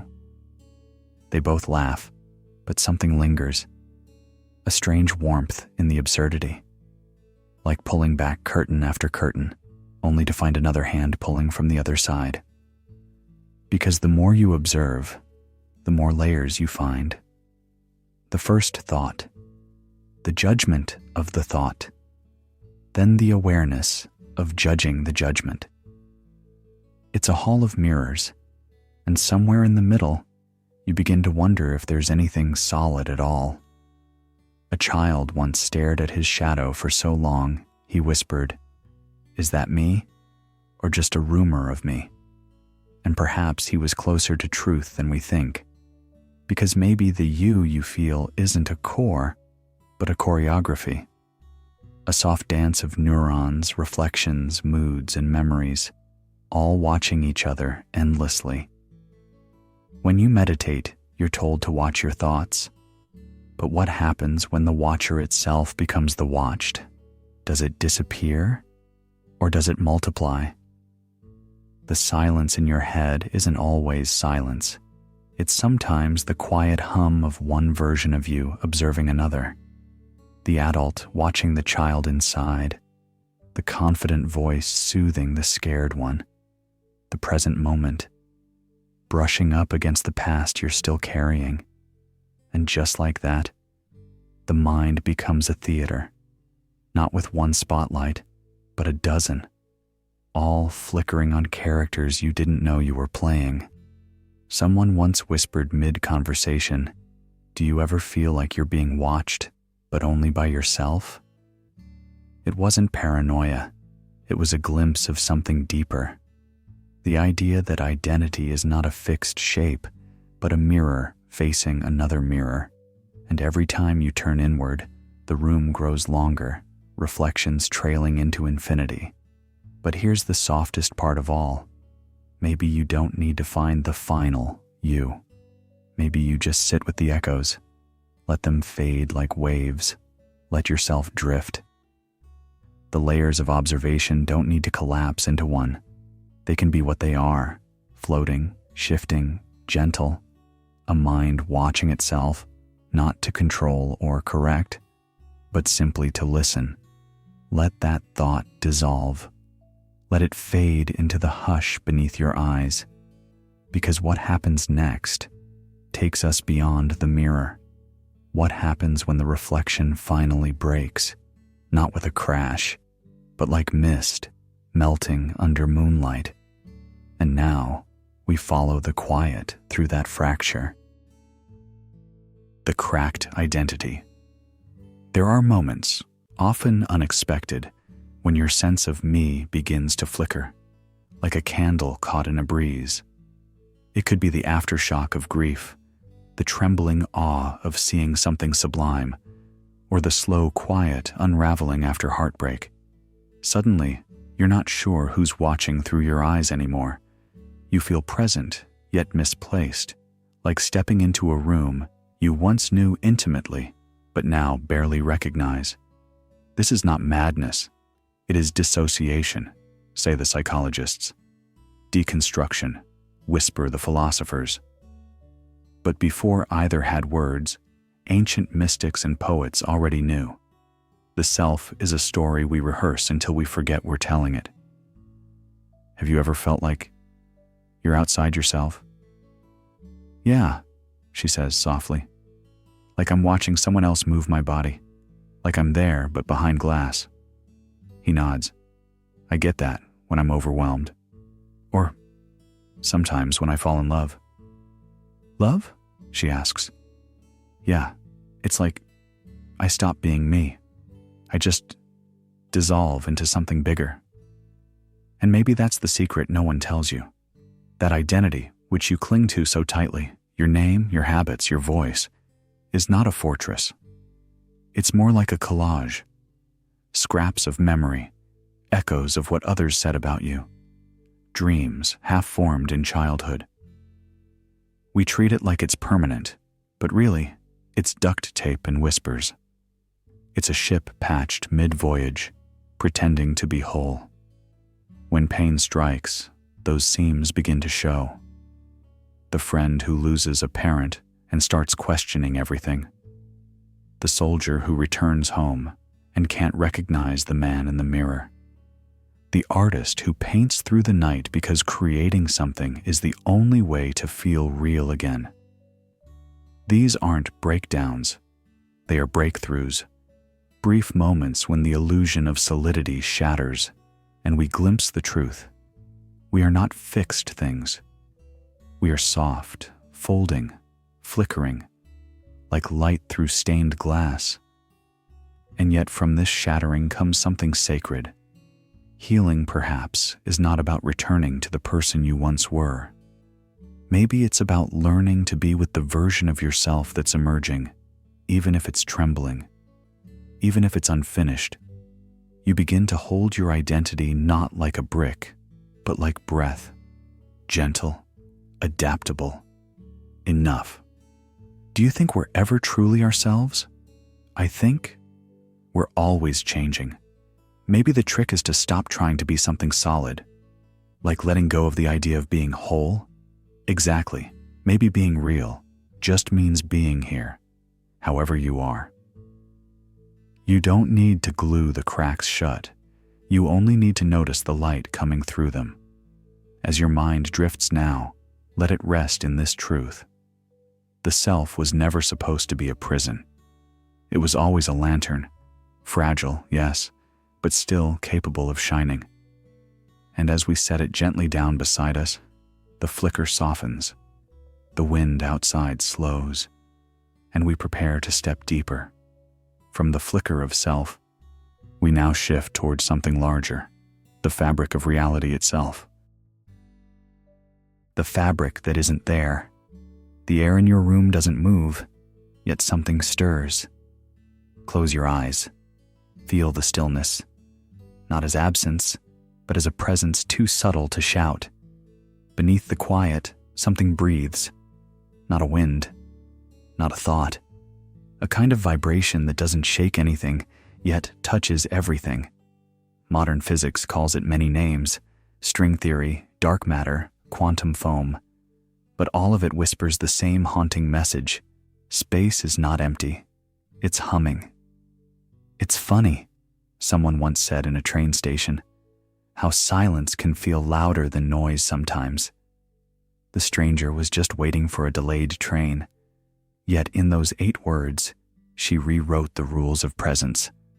Physics agrees. What we once called nothing now appears woven with invisible threads, strings thinner than thought, waves curled into probabilities.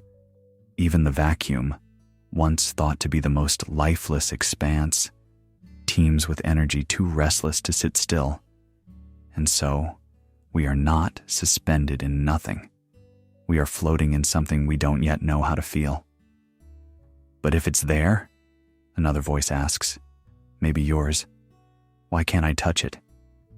Maybe the better question is, what do you mean by touch, when even your fingers are made of mostly space, when your skin never truly touches a table, but is held apart by electromagnetic resistance, like dancers in a magnetic field, always close, never colliding?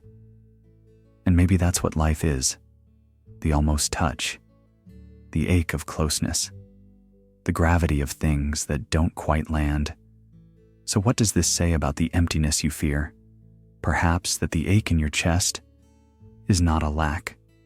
It's a presence misunderstood. Perhaps that the silence between conversations isn't the death of connection, but its rawest form. Maybe even loneliness is a kind of density, unmeasured, but real. The universe may have been born not from a bang, but from a shimmer in nothingness, like a note held so long it becomes the song. And that means the next time you sit quietly in a dark room, wondering if you are alone, remember, you are surrounded by structure, invisible, but there, like the frame of a house built from wind. There was a moment today when you stared out the window, not looking at anything in particular. Something about the stillness outside, the way the light landed lazily on a wall, made you pause. That moment, that was the fabric. And maybe the void is like a kind friend who never speaks unless spoken to, but is always there, holding the shape of your thoughts like hands cupped around a flame. If what feels empty is actually full, if the silence births sound, if the unseen holds more weight than the visible, then sleep too might not be a shutting down, but a tuning in. Let yourself drift gently into that space between thoughts. You're not disappearing. You're dissolving into a structure you've always belonged to. And now that we've touched the hidden fabric, let's whisper about something more fragile than strings, the language we use to feel the void. The prison of language.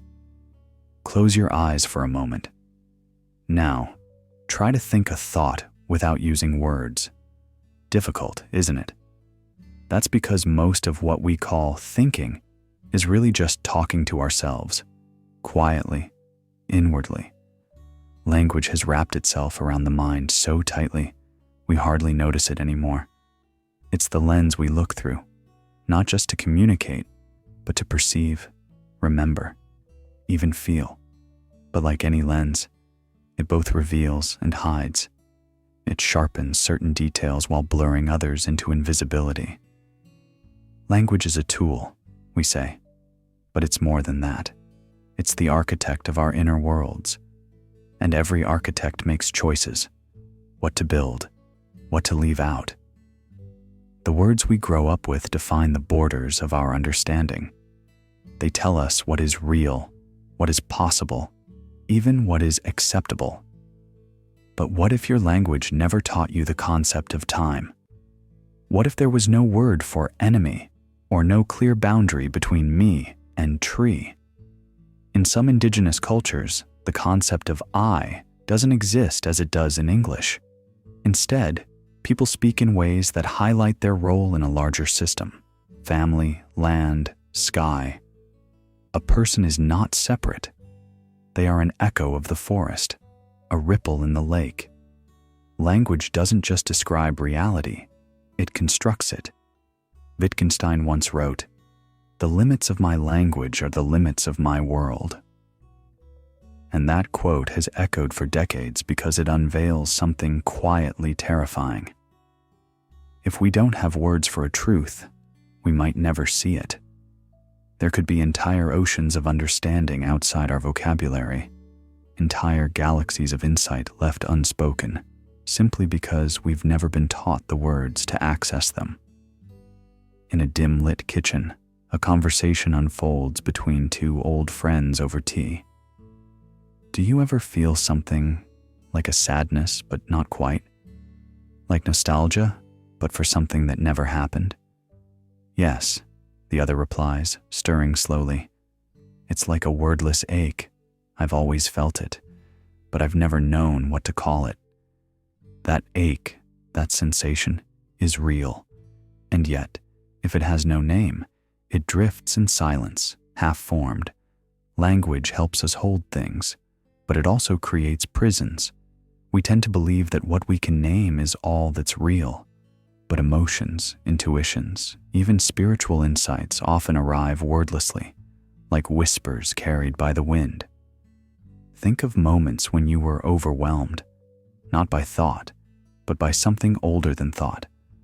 Holding your newborn for the first time, watching someone you love walk away, standing beneath a sky full of stars so vast you forgot your name.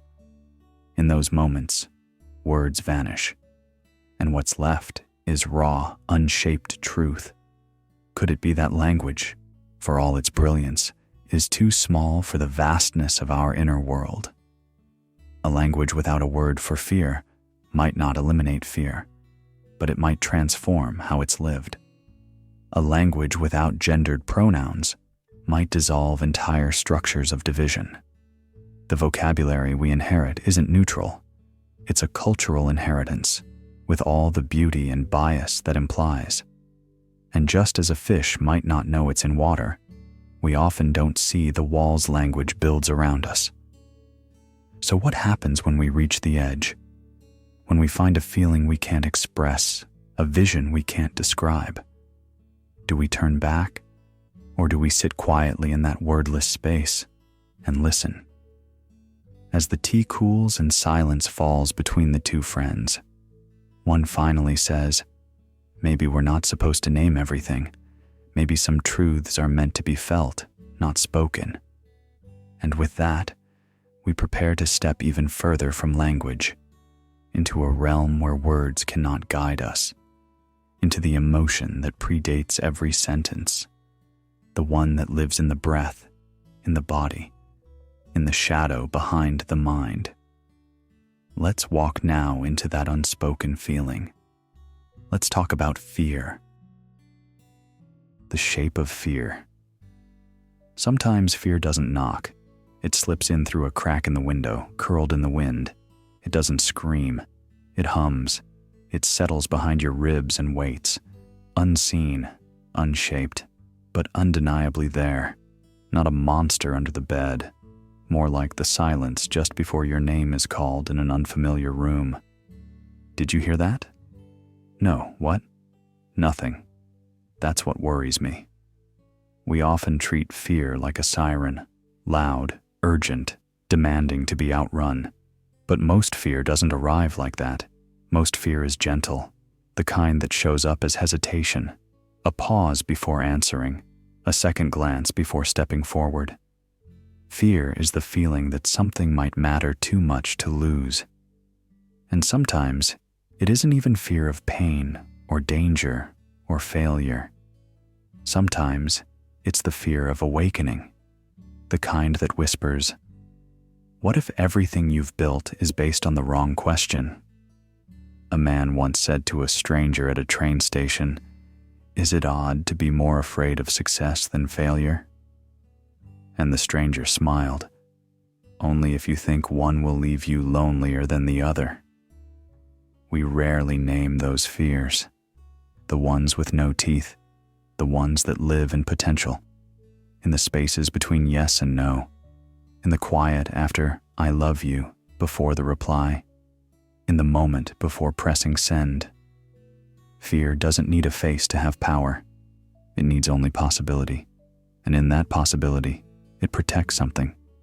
Sometimes your pride, sometimes your illusion, sometimes your deepest self. Can you sit with it, just as you are now, without tightening your shoulders? Can you watch it arrive without asking it to leave? What if fear is not the enemy, but the sentinel at the gate? A woman once said as she stepped out of her apartment at dawn, "It's funny, I'm not afraid of the dark anymore. I'm afraid of not recognizing myself in the light." And her friend replied, "Maybe that's because darkness only hides you, but light reveals what you've avoided." There is a kindness in fear if you look close enough. It's rarely random.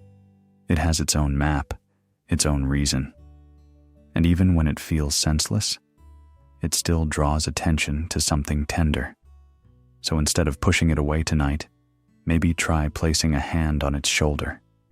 Let it speak, not to control you, not to freeze you, but to show you what part of you still wants to live, still wants to protect, still wants to feel. And if your body tenses, that's all right. You're still learning to make room for the invisible guests. You're still learning to let the quiet ones speak. And as the night deepens, if your eyes begin to close, that's fine too. The conversation can continue in dreams. You're not missing anything. You're simply resting beside your fears, like sleeping beside a tide that never meant to drown you, only to remind you where the shore ends.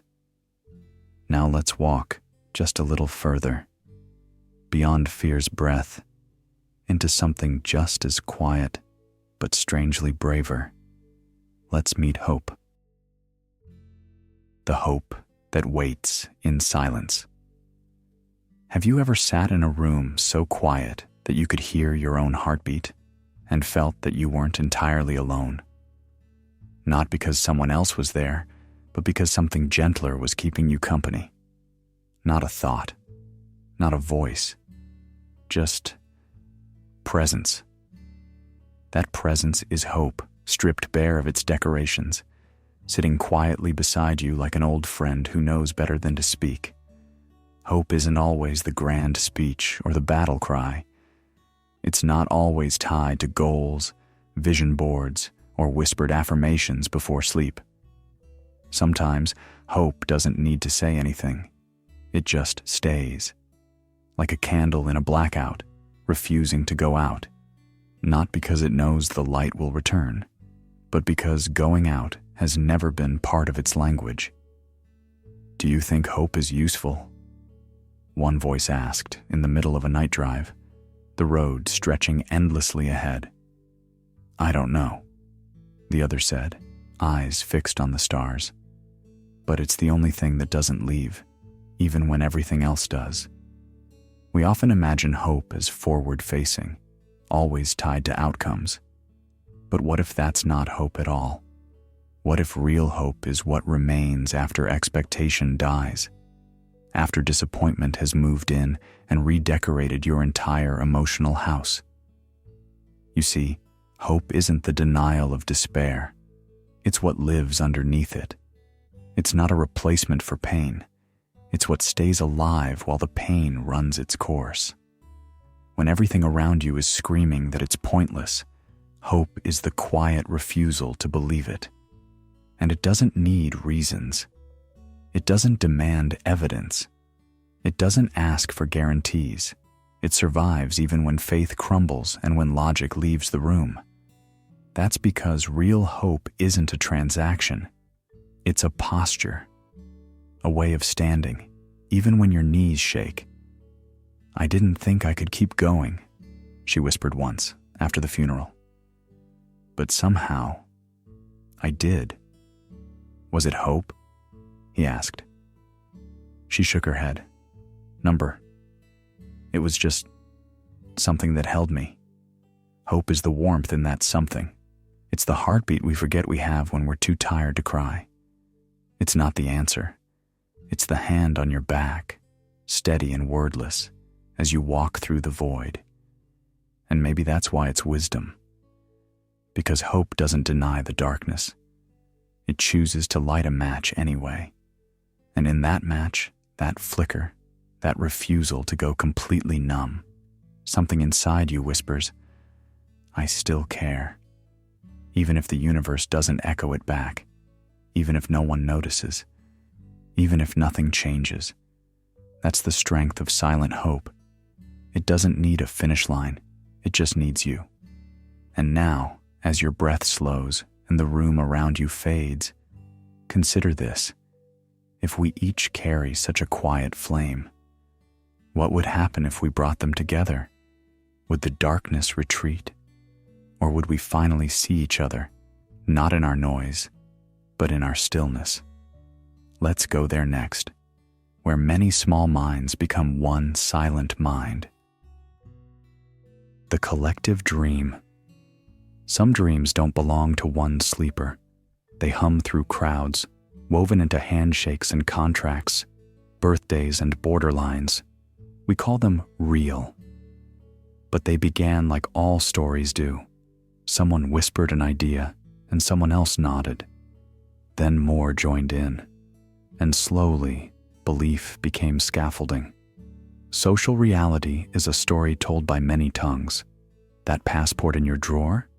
It's a symbol that only works because others treat it as sacred. The calendar on your wall?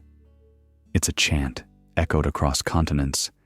Even time itself, sliced into zones, labeled into hours, only exists because we all pretend it's solid.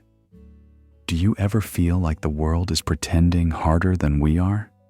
The question comes from someone leaning on a bus stop railing, their voice wrapped in the hush of late-night traffic. I think the world is the pretending. And yet, the pretending works. You stop at red lights. You file taxes. You celebrate New Year's Eve as if midnight means something. Because it does. To us. That's the spell. The magic circle. Society isn't a castle. It's a chorus. We don't live in structures. We live in agreements. But what happens when the agreement falters? When one person looks up from their desk, glances around the office and thinks, wait, why are we doing any of this? Maybe their neighbor feels the same but says nothing. Maybe 1,000 others quietly question the script too. That's when the seams show. When the myth becomes visible. Culture isn't fixed. It's updated. Sometimes gently, like new slang sliding into everyday talk. Other times, like a sudden stop in a game everyone forgot was invented. You see it when a child asks, "But why do we have to salute the flag?" And the adult pauses too long. You hear it when someone says, "I don't believe in borders," and someone else doesn't laugh. These aren't rebellions, they're ripples. One mind drifting out of sync, one voice stepping just slightly off beat. And in that tiny dissonance, a new rhythm might begin. "Hey," a stranger says as they scoot over on the park bench, "you look like someone who just realized the play doesn't have a script anymore." And you smile, because yes, that's exactly it. In a collective dream, waking up is contagious. But waking doesn't mean breaking. It means seeing the scaffolding and the sky. It means knowing the curtain was always there, yet staying for the performance anyway. Because maybe the point isn't to escape the dream. Maybe it's to shape it. Kindly. Consciously. Together. The world isn't solid, but it's shared. And what we share shapes the world. So if you're still awake, let yourself rest knowing this. You don't carry the dream alone. And now, as your breath slows and the night leans in, let's stay in that dream a little longer and ask what lies beyond the edge of knowing. The edge of knowledge. There's a peculiar kind of quiet when you reach the far edges of human understanding, like walking through a dense forest and suddenly emerging onto a cliffside where the land stops. And beyond that, only fog. That's where science, with all its brilliance, seems to hesitate, where the formulas pause, where even the most brilliant minds find themselves whispering, "We don't know." Two people sit together beneath a sky freckled with stars. "Do you think we'll ever figure it all out?" One asks, lying back against the cold grass. The other smiles softly. Maybe figuring it out isn't the point. Because at the boundaries of science, beyond the particle colliders, the space telescopes, the neural networks, there's something deeper than data. Questions without equations. What happened before time had a name? What is the fabric of consciousness? Are we discovering reality or simply interpreting it through limited instruments built by limited beings? You might expect that with more knowledge comes clarity. But strangely, the more we discover, the less the universe resembles anything solid or final. Time bends. Matter flickers between particle and wave. Even space itself stretches and breathes. The closer we get to an answer, the more questions spiral outward like galaxies, each one more bewildering than the last. And that's the beauty and the burden of being human. We're built to seek, to question, to map meaning onto mystery. But the further we journey, the more it becomes clear that the horizon keeps moving. Every edge is a doorway, and every doorway opens onto another unanswered question. "I used to think science would explain everything," the first voice says again. "But maybe it's like standing in the middle of an ocean," the other replies, holding a flashlight. You can see what's close, but there's always more beyond the light. So what do we do when knowledge runs out? When the maps curl up at the corners and the stars blink without explanation? maybe this is where humility begins, not in defeat, but in reverence. Because knowing that you don't know, that's not failure, that's wisdom knocking. And maybe that's why silence lives at the edge of knowledge. Not because there's nothing there, but because we've entered a realm too vast for words, a sacred hush, a space where wonder grows, not answers.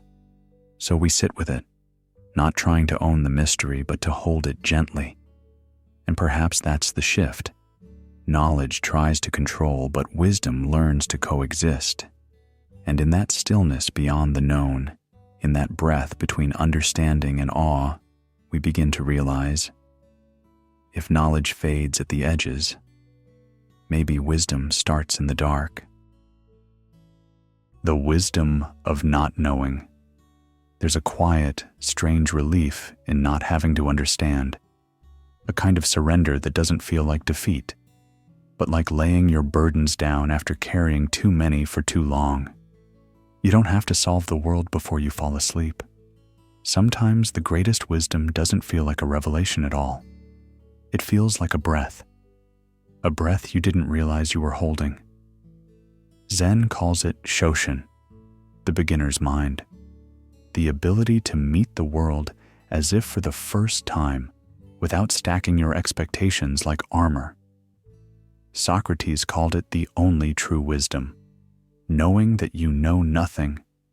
But this kind of knowing isn't loud. It doesn't come with thunder or applause. It hums in the background like the sea, ancient, patient, unwilling to explain itself. Two voices drift through a cafe just before closing.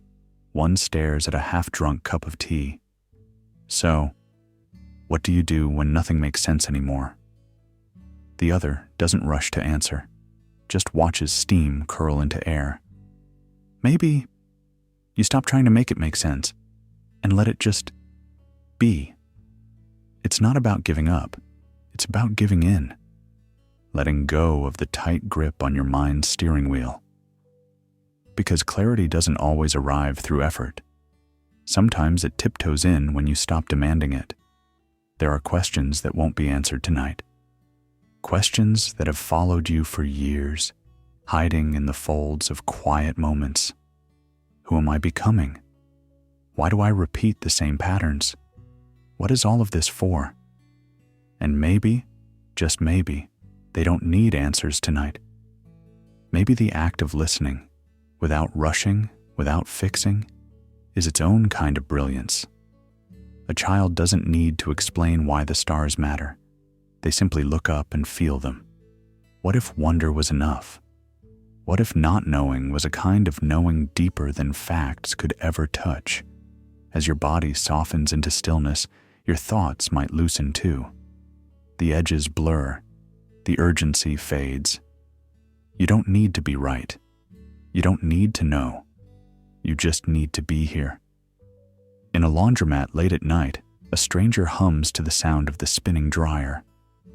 Another man, coat draped over one shoulder, asks softly, "Do you ever wonder if we're doing any of this right?"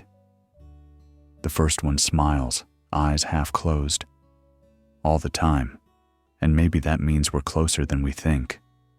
The most profound truths are often the ones that feel like rain rather than lightning. They don't strike, they soak. And so, as your mind quiets, don't chase the answers. Let them drift like paper boats on a still pond. You don't have to catch them. Just watch. Just feel. In this space, beneath all noise, there is peace not in knowing, but in letting go. A silence that doesn't need to explain itself.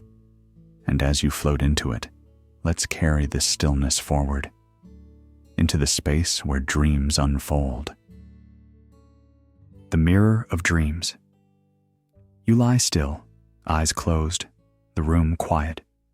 But behind those lids, worlds unfold. A door appears where there wasn't one. A long-lost voice calls your name. You're flying, falling, changing faces. In this space, gravity forgets how to pull, and time refuses to march. And yet, somehow, it all feels like home. In the mirror of dreams, reality stretches like soft cloth, reshaped by something ancient and hidden. Did I just talk to my childhood self?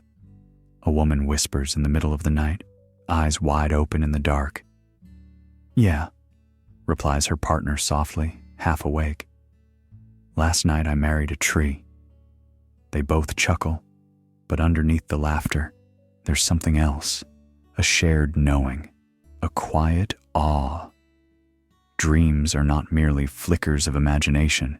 They are entire landscapes carved by your subconscious. Inside them, rules bend like reeds in the wind. Logic becomes suggestion. You walk into a room and suddenly you're someone else. A man, a bird, a memory. One moment you're reliving a school day, and the next you're negotiating peace between alien worlds. In dreams, identities slip through your fingers like water. You're both director and actor, yet never fully either. Scientists will say it's the brain sorting emotions, regulating chemicals, processing the day's clutter. But tell that to the child who met their past grandmother again, or to the artist who woke with a painting already formed in their mind. Dreams, whatever their biological roots, feel like messages written in riddles, signed with your own forgotten handwriting. There are theories, of course. Neurologists see them as simulations, rehearsals for life, coded safety drills. Jungians see dreams as doorways to the unconscious, where archetypes play out deep truths. And mystics, they speak of dreams as sacred portals, as visits to other realms, places where the soul walks freely while the body sleeps. The deeper you go, the more the question echoes.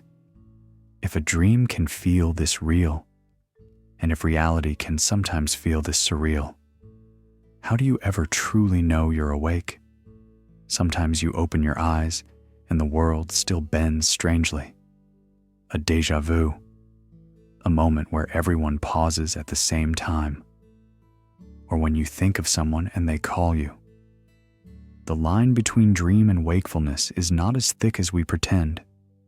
It's a shimmer, a trick of light. And perhaps that's the point. Perhaps dreams are not meant to be decoded, but held. Like mirrors, they don't lie, but they do distort. And in that distortion, they reveal what straight sight cannot. The longings, fears, memories, and fragments of you that hide behind waking eyes. A man once asked his friend over breakfast, "Do you think last night's dream meant something?" "Maybe," the friend said. "Or maybe it was something." "Like what?" "A window, and maybe you left it open." And so we drift between dream and daylight, between memory and metaphor. Each night, the mirror of dreams calls us back, not just to reflect who we are, but to remind us that we are still changing, that the mind, untethered, creates not chaos, but truth in another tongue. Let's not wake up just yet. Let's wander deeper, to a place where dreams don't just show who you are, they shape you. The dream that changes you. You wake up, but something's different. The room is the same, the light barely changed. And yet, your chest feels like it's holding something sacred, something you didn't carry to sleep. You try to trace it back to the dream. But like morning fog, the details slip. What remains is the feeling. And that feeling lingers, like perfume from a stranger you may never meet again. Did you sleep okay? I think so. But it felt like something shifted. In the dream, number in me. There are nights when sleep is not just rest, it's revelation. Carl Jung once suggested that dreams are not random images tossed by the mind, but quiet whispers from a deeper self offering us symbols when words won't do. And when those whispers land just right, they don't vanish at dawn.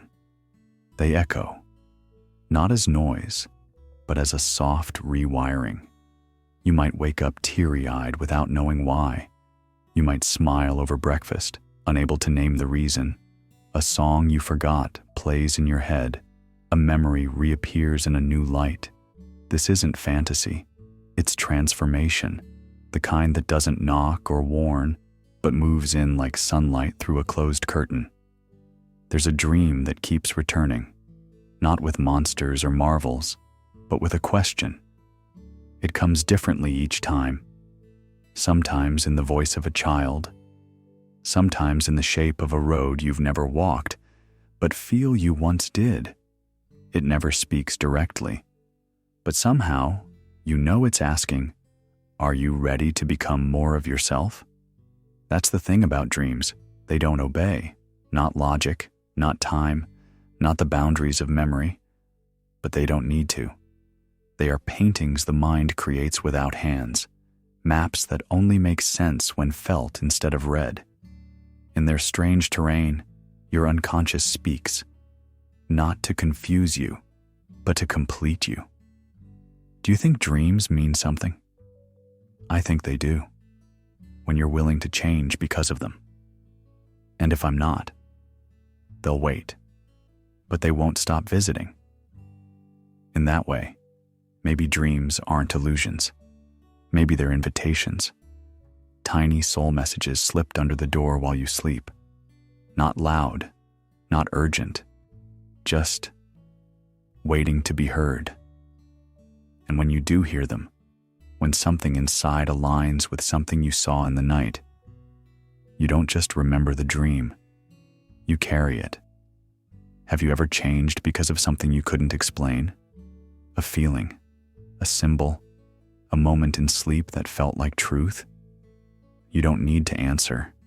Your life already has. And now, gently, from the quiet reshaping within, we drift towards something louder, the outer world in its chaos. But before we face it, breathe. There's still time to linger, where change comes soft as mist, and meaning doesn't knock, it dreams. The order hiding in chaos. A storm doesn't ask for permission.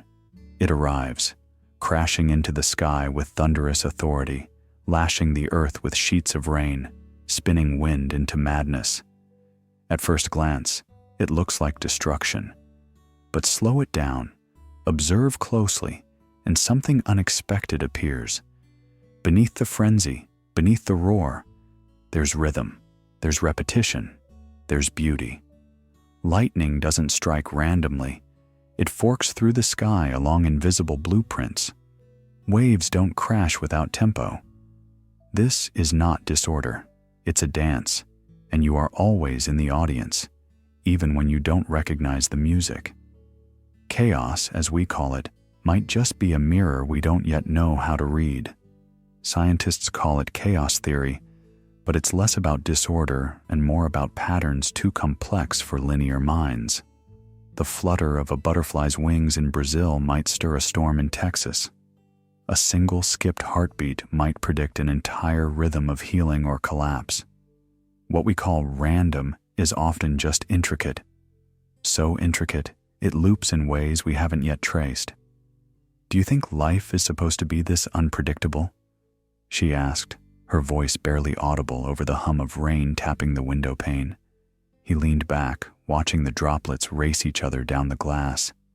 Maybe unpredictability is part of the code. Maybe it's not broken. Maybe it's encoded chaos. She chuckled softly. So, even when I feel lost, I'm still somewhere on the map? Exactly, he said. The map is just drawn in fractals, not straight lines. Your heart doesn't beat like a drum. It stutters, it leaps, it spirals. Your thoughts don't follow a single file. They branch like lightning, loop like rivers, backtrack like dreams. Yet here you are, alive and breathing, guided by systems too subtle to control, but too wise to ignore. Chaos isn't the enemy. It's the language of life before we learn to speak it. When we expect neatness from life, we suffer. We cling to plans, to lines, to certainties.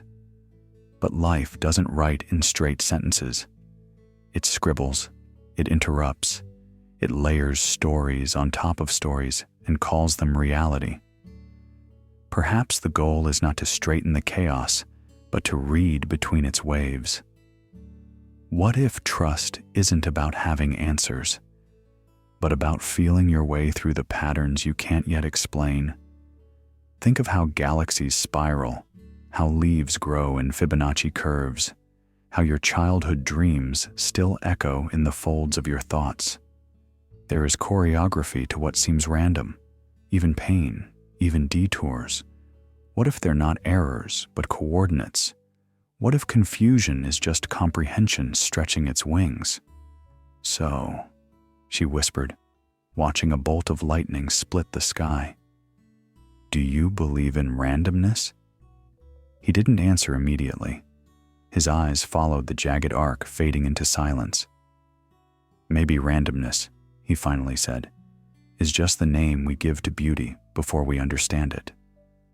And with that, the storm softened into mist, as if the chaos had finished its sentence and left you with a question. What if there was never chaos, only the beginnings of a deeper design?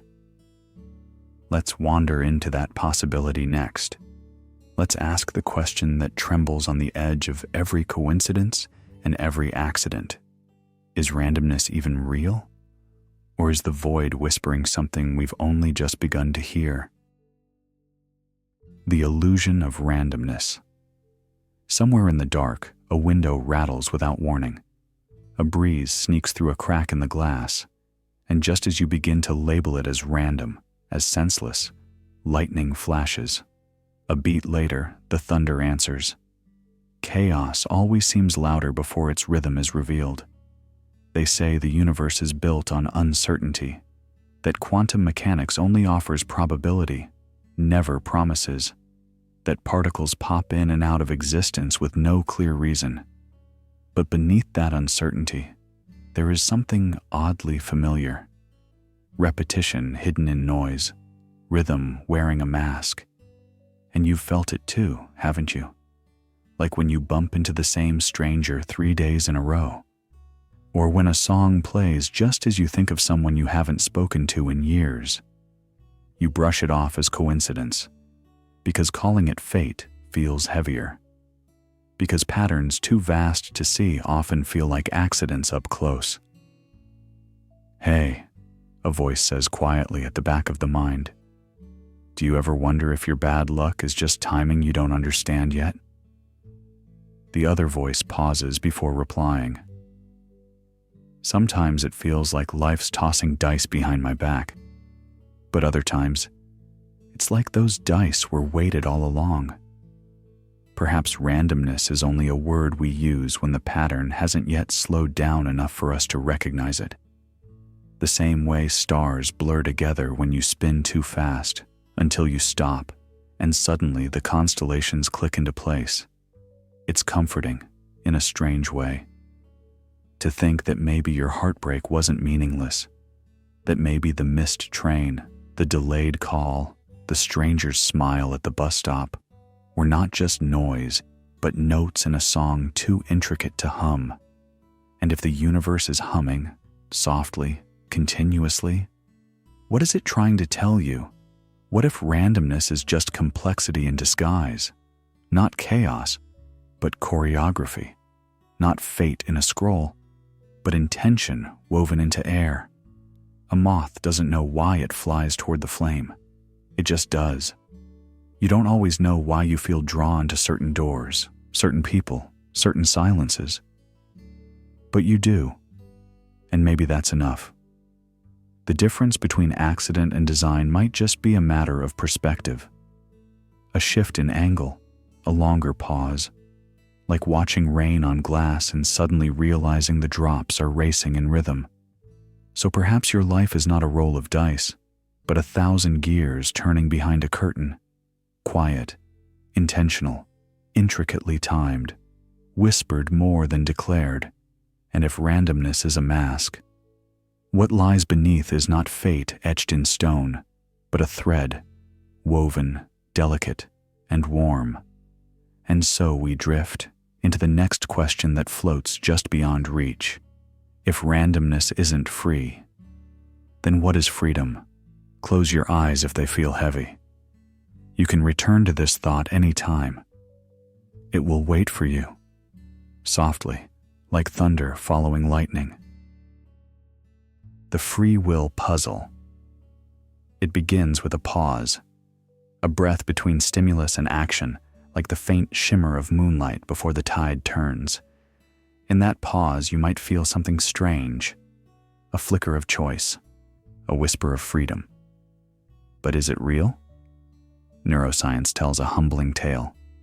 Even before you reach for the cup of coffee, before you speak, before you blink in hesitation, your brain has already decided. Electrodes catch the spark milliseconds before you even know you've made the choice. It's as if the orchestra begins to play before the conductor lifts the baton. Biology, memories, hormones, past trauma, hopes for tomorrow. Each one nudges the mind gently, invisibly, toward what you think is your decision. And yet, you feel free. You feel the weight of choosing, of standing at crossroads, of shaping your path. This tension, that we feel autonomous while the machinery of our being hums behind our backs, this is the puzzle of free will. Late at night, lying on the edge of sleep, have you ever wondered, if so much is decided before I'm aware of it, then who am I, really? Two voices float gently into this quiet moment. Do you think we actually have free will? I don't know, but I do know I feel it, even when I don't understand it. So maybe it's not about controlling everything, but noticing when the impulse comes. Yeah, like watching a wave and choosing when to dive in. Perhaps that's the secret. Maybe free will doesn't mean you create every thought from scratch. Maybe it's not about dominating your biology, but recognizing the moment it arises and choosing how to respond. Like holding a match just before it lights the fuse. That space, brief as a breath and just as vital, is where something extraordinary might live. Viktor Frankl once said, "Between stimulus and response, there is a space. In that space is our power to choose our response. In our response lies our growth and our freedom." That space isn't big. It can vanish if you're too tired, too angry, too distracted. But when it's there, when you're truly present, it feels like a small miracle. So ask yourself, gently, how awake are you in your choices? Are you simply reacting to patterns laid down by biology and history? Or are you watching with open eyes, catching the impulse before it becomes action? There is no judgment in the answer, only awareness. The more you stretch that space, the more your responses soften. A harsh word withheld, a second thought considered, a new habit formed not by brute force, but by quiet clarity. I almost snapped at her earlier. But you didn't. Yeah. I noticed the feeling coming. It was like watching a storm build, but choosing not to get drenched. That's not nothing, that's you. And maybe that is free will. Not control over the storm, but choice within it. The will to feel the wind rise and still walk your own way. Not because you are outside of nature, but because you are deeply within it, and still, somehow, aware. Let that idea rest inside you like a stone warmed by sunlight. Let it settle, breathe. Sleep doesn't ask you to solve this puzzle. It only asks you to drift gently toward the space where the puzzle no longer needs an answer. And once you find that space, quiet, soft, expanding like a ripple in the dark, maybe something new is born. Something not made by biology alone. Something not shaped by memory, but by presence, by you. The self that is reborn, You've changed, haven't you? But if someone asked when, would you know how to answer? Was it after a heartbreak that didn't announce itself as final? A conversation that felt casual, yet left a permanent echo? Or maybe it was a still night, one of those quiet, curtain-drawn nights when the city sleeps and your thoughts no longer pretend to be someone else's. Change rarely comes with ceremony. It doesn't knock. It slips in unnoticed, like light beneath a locked door. You don't even hear it until you've already stopped clinging to who you were. One day, you respond to something differently. You hesitate where you used to run, or smile where you used to tremble. You don't feel older, but you've undeniably stepped out of an old shell. In some cultures, rebirth doesn't need a funeral.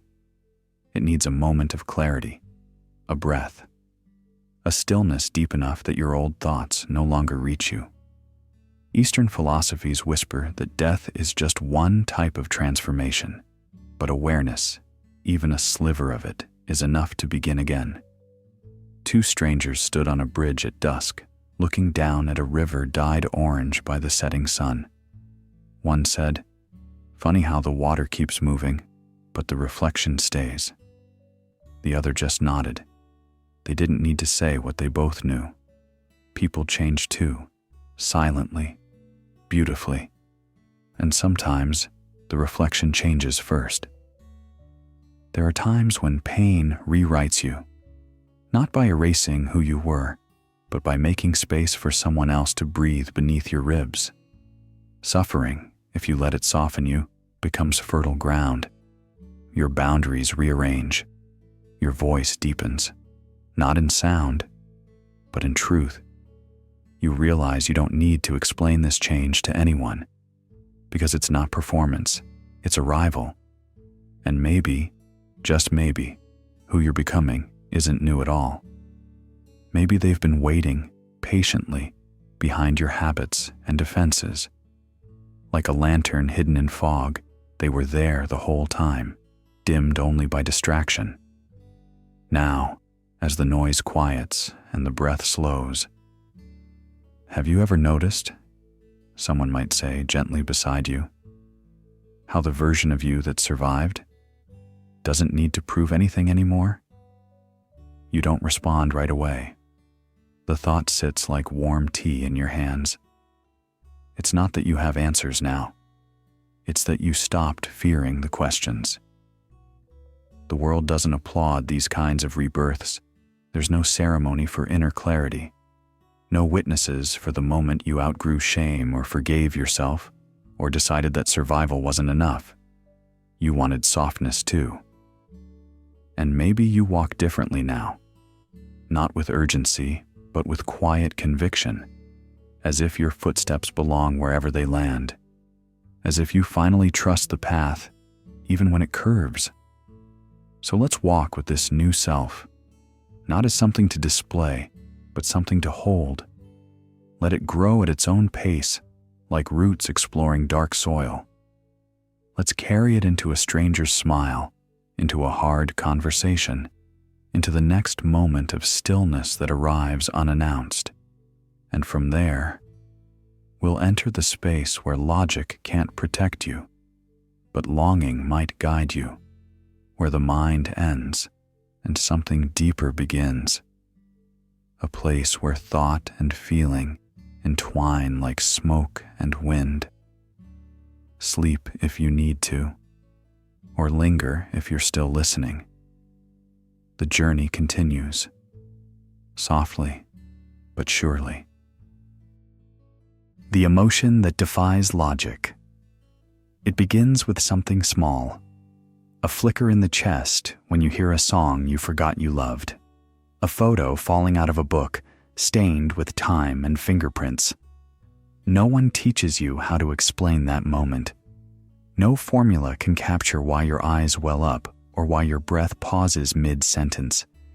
You know it makes no logical sense, but it moves you anyway. "Why am I crying?" she asked as the old cartoon played in the background.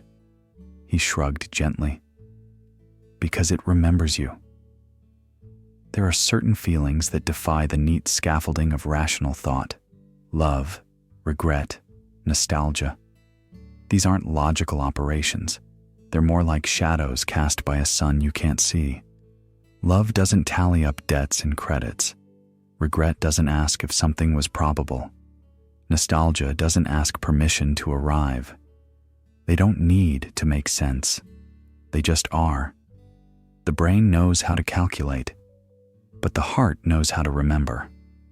And sometimes that memory isn't about events. It's about how it felt to be you in a fleeting moment you can never return to.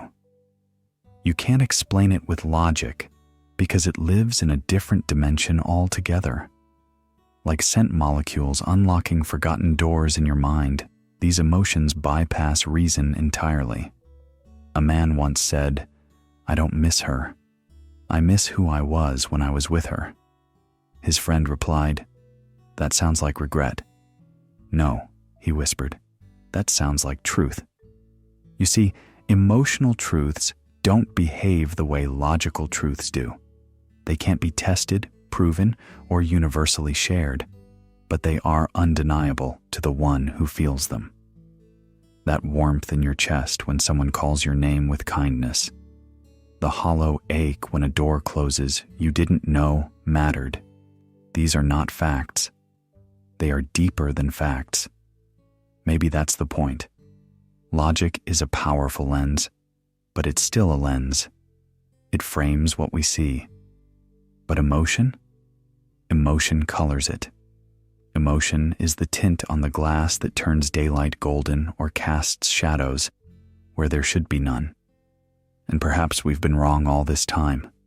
In our pursuit of clarity, have we dismissed the intelligence of softness, of sensitivity?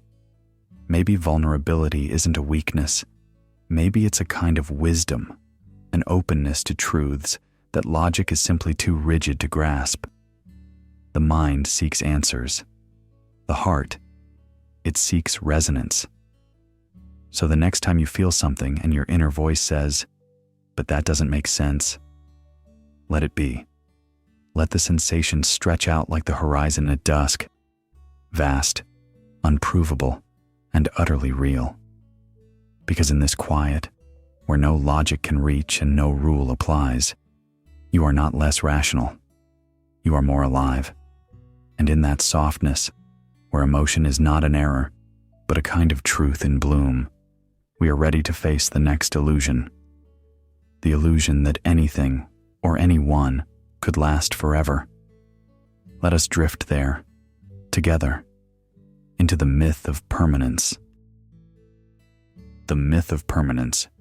You reach for something familiar, a photo on a desk, a laugh that still echoes, a face in the crowd that once turned toward you like sunlight. But it's not there anymore, or maybe it is, just not in the shape you remember. There's a subtle ache in the space where it used to live. A whisper floats through this quiet hour. Nothing lasts. Not the rush of falling in love. Not the comfort of routine. Not even the certainty of your own thoughts. And yet, here we are, building lives as if sand won't slip through our fingers. We name things, marry ideas, take pictures to hold time and place. We make promises against the tide. Why do I always feel surprised when something ends? A voice asks from the dim light of a kitchen past midnight. His friend, pouring tea with care, replies, "Because the heart keeps making forever promises, even when the mind knows better." Buddhism calls it anicca, impermanence, not as a threat, but as truth. Everything you love is already in motion. Cells divide, people grow, seasons turn. Even stars, those steady sentinels of night, will one day collapse into silence. And perhaps the hardest part is not knowing when. We don't resist change because we hate it. We resist it because we grieve it. The laugh lines that deepen, the friendships that fade like ink left in the sun, the music that once gave us wings, now making us nostalgic. Loss masquerades as change until we understand every ending is also a gate. A stranger on a bench once said, "I don't mind getting older. I just wish goodbyes didn't feel so final." And maybe that's the paradox. If nothing is permanent, then even pain must move. It doesn't get to set up camp in your chest forever. Sorrow, shame, confusion, they all have expiration dates. But joy, too. That exquisite cup of coffee, the first snowfall, the voice on the other end of a long-distance call, it all passes. So the question is not how to stop things from ending, but how to love them better while they last. Could you hold someone tighter, knowing they're not yours to keep? Could you savor a sunrise more fully, knowing it only happens once, this way, on this morning? A woman once said to her partner as they folded laundry together, "It's funny. I used to dread change. Now I think it's the only honest thing left." He smiled, held up a sock like a flag of surrender, and said, "At least we can fold time, if not stop it." To love in the face of impermanence is the bravest thing a soul can do. It asks you to be here now, not in nostalgia, not in fantasy, just now, because now is all we're promised, and even now is leaving. So as you lie here, letting the weight of the world settle into the mattress, remember this: you don't have to grip the moment. You can float with it, drift. Let it carry you where it wants, because this is not about loss. It's about flow. It's about learning to say goodbye with grace and hello with wonder. And as this thought melts into silence, feel how gentle it is to know even your worries are temporary. Let's soften further and listen to the silence beneath memory. The memory that remembers you. It's quiet. You walk past a certain cafe, and suddenly your chest tightens, though you haven't thought about her in years. You smell cinnamon, and your shoulders drop, without knowing why. The moment comes without warning, like a whisper from inside your skin. You weren't trying to remember, but something remembered you. Not all memories live in the brain. Some are hidden in the curvature of your spine, the rhythm of your breath, the clench of your jaw. They bypass words, skip over logic, and land in sensation. Neuroscience calls this somatic memory, but long before that, we simply called it intuition, or gut feeling, or a strange sense I can't explain. You may think you're forgetting, but your body, your nervous system, is still listening, and sometimes it plays the tune your mind no longer hums. "Why do I feel this way?" one voice asks. "I don't know," the other answers softly, "but I think my body does." This kind of memory isn't always tender. Sometimes it arrives like a shadow, triggered by a loud voice, a slammed door, or just silence that lingers too long. Trauma doesn't need words to speak. It repeats itself through avoidance, through tension, through the way your hands freeze when you hear a name you thought you buried. So healing, real healing, isn't just intellectual. You can't think your way out of a body that's still bracing for impact. You have to feel your way back in. This means letting your body complete the stories it was never safe enough to finish, letting the trembling come, letting the tears fall, letting laughter return where fear used to live. Because healing is not erasing. It's remembering differently, not from the place of pain, but from the place of peace you never had the first time. And maybe that's the quiet miracle. You can become the safety your younger self needed. You can breathe into the memory until it softens. You can stand where once you fled. And when your body finally exhales what it's held for years, you may realize your past isn't gone. It's simply been waiting for your presence. Do you still remember? "I do," the voice replies. "But now, It doesn't hurt to.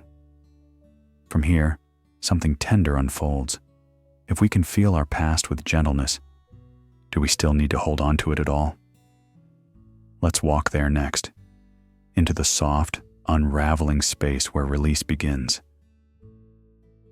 The immortality we project. You never think the last time is the last time, until it already was. There's a strange comfort in pretending the people we love are permanent, like fixtures in a familiar room. You don't notice the way the light touches their face when they speak, because you think you'll always get to see it again, that they'll always be sitting there, arms crossed, smirking at your jokes, even the bad ones. But permanence isn't something people offer. It's something we invent. Two people step into a bookstore. One brushes past a display of poetry and pauses. "She always loved these," he says softly. "Still does?" the other replies. "No," he answers, "but I forget that sometimes." The mind doesn't just remember, it reenacts. It builds futures from habits, memories, and hopes. You don't only recall your mother's voice, you expect to hear it tomorrow. You don't only miss a friend, you half believe they'll still call next week. We don't just grieve when someone leaves. We grieve again when the mind forgets and reaches for them and finds nothing. It's not denial, it's architecture. We build our lives with people as pillars, unaware the foundation shifts under us. A laugh that won't return, a message that will never be answered, a birthday that comes and goes, hollow as an echo. But here's the aching beauty. We do this because love insists on continuity, because connection is our way of keeping the light on, even when the room is empty. A woman once told her neighbor, "I still cook for two." The neighbor smiled and replied, "That's not foolish. That's devotion." What if we remembered that every person is a sunset? Not in some romanticized way, but practically. Unpredictable, sometimes brief, always unique. Would we slow down and really see them, just as they are? Would we speak softer, forgive faster, let go of the small disappointments? And if we are temporary too, what are we leaving behind in the rooms we exit? Not things, not posts, but impressions, warmth, relief. A strange moment where someone recalls your name like a song they forgot they loved. You might pass a stranger in the hallway and nod politely. You may never meet again. But the way you smiled stays. The kindness lingers. And maybe, in some odd twist of time, that moment becomes permanent. Not because you stayed, but because the feeling did. We are temporary by design, yet somehow we echo. Now, breathe. Let that settle. Let your body release the need to hold on so tightly. Let your thoughts loosen around the people you miss, the ones you still carry, and even the ones who left before they finished saying goodbye. They aren't gone, not entirely, because love doesn't end. It changes shape. And in this quiet space, let yourself soften, not into sorrow, but into gratitude for having known them at all. Now, gently, we drift forward into the next thought. What if growth isn't always forward? What if it spirals, bends, circles back? Let's question the illusion of linear growth. The growth that isn't linear. They say growth is a straight road, a ladder, a staircase into the light. One step forward, 2 steps forward, no turning back. But that's not what it feels like in the dark hours of the night, when your mind revisits the same fears, the same doubts, the same wounds you swore you had already healed. It feels more like a spiral, something that curves back into old terrain, but meets it from a slightly higher place. The air is thinner, the perspective wider, the ache somehow more bearable. Carl Jung called this process individuation. Not a climb, but a deep circling inward, like spirals carved into ancient stone. You return again and again to the same emotional themes, not because you've failed, but because each revisit reveals something the last didn't. Like sunlight shining through a turning crystal, it illuminates a new angle, a hidden fracture, a quiet beauty. What seemed like a setback might actually be an invitation to descend into your own soul with more wisdom than before. "Why do I keep ending up here?" she asked, her voice cracked by frustration. "Maybe you're not ending up," he said gently. "Maybe you're orbiting around something sacred, getting closer to the core each time. Growth isn't glamorous when it's real. It looks like crying over something you thought you were done grieving. It looks like apologizing for something you thought you'd already forgiven yourself for. It looks like being kind to the version of you that wasn't ready before. And still, there's progress in that. A deeper kind.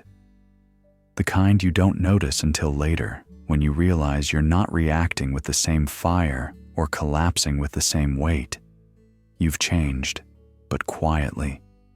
We often measure growth by speed, by how far we've come, how visibly strong we look. But true transformation tends to happen in silence, when no one is watching.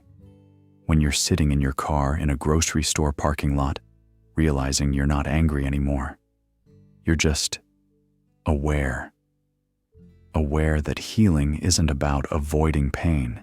It's about moving through it again and again until it no longer defines you. "Does this mean I'm stuck?" she asked one night, curled up on the floor, her past playing like a broken tape in her head. "No," he whispered. "It means you're listening, and that's the beginning of everything.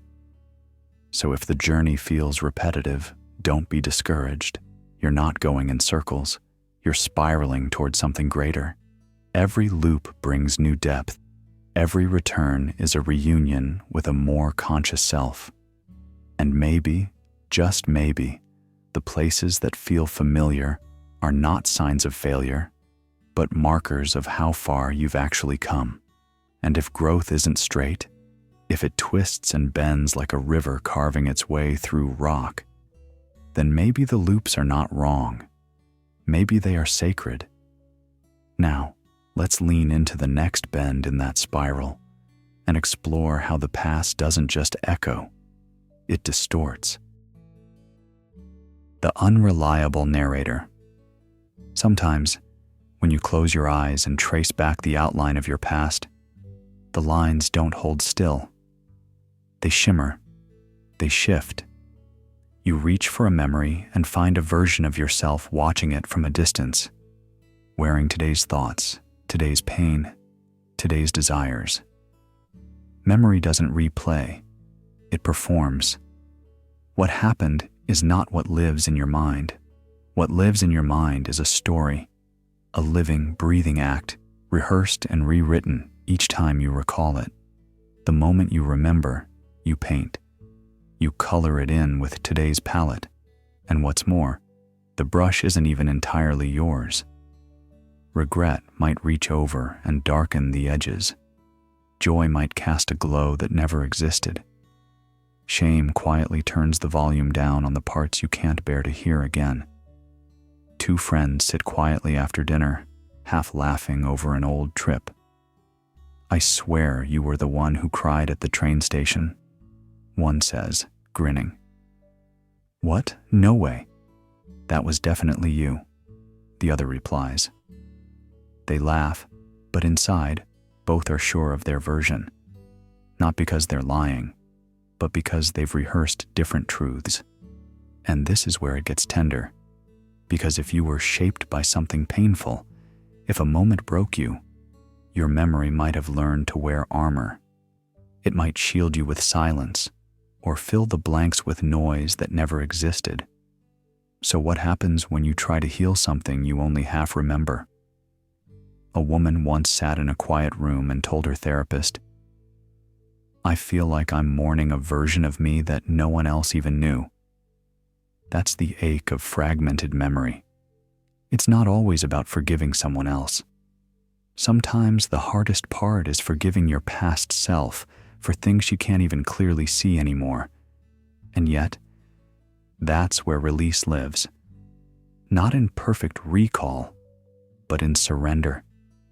In understanding that your mind was doing its best to keep you whole, even if that meant changing the script. There's no courtroom in the soul. There's just you, sitting across from the memory and deciding whether to hold hands or let go. You don't have to resolve it tonight. Sleep doesn't ask you to solve the puzzle, only to set it down. And maybe, in the stillness between breaths, something gentler takes the stage. A version of you that no longer needs every answer. Just a little peace.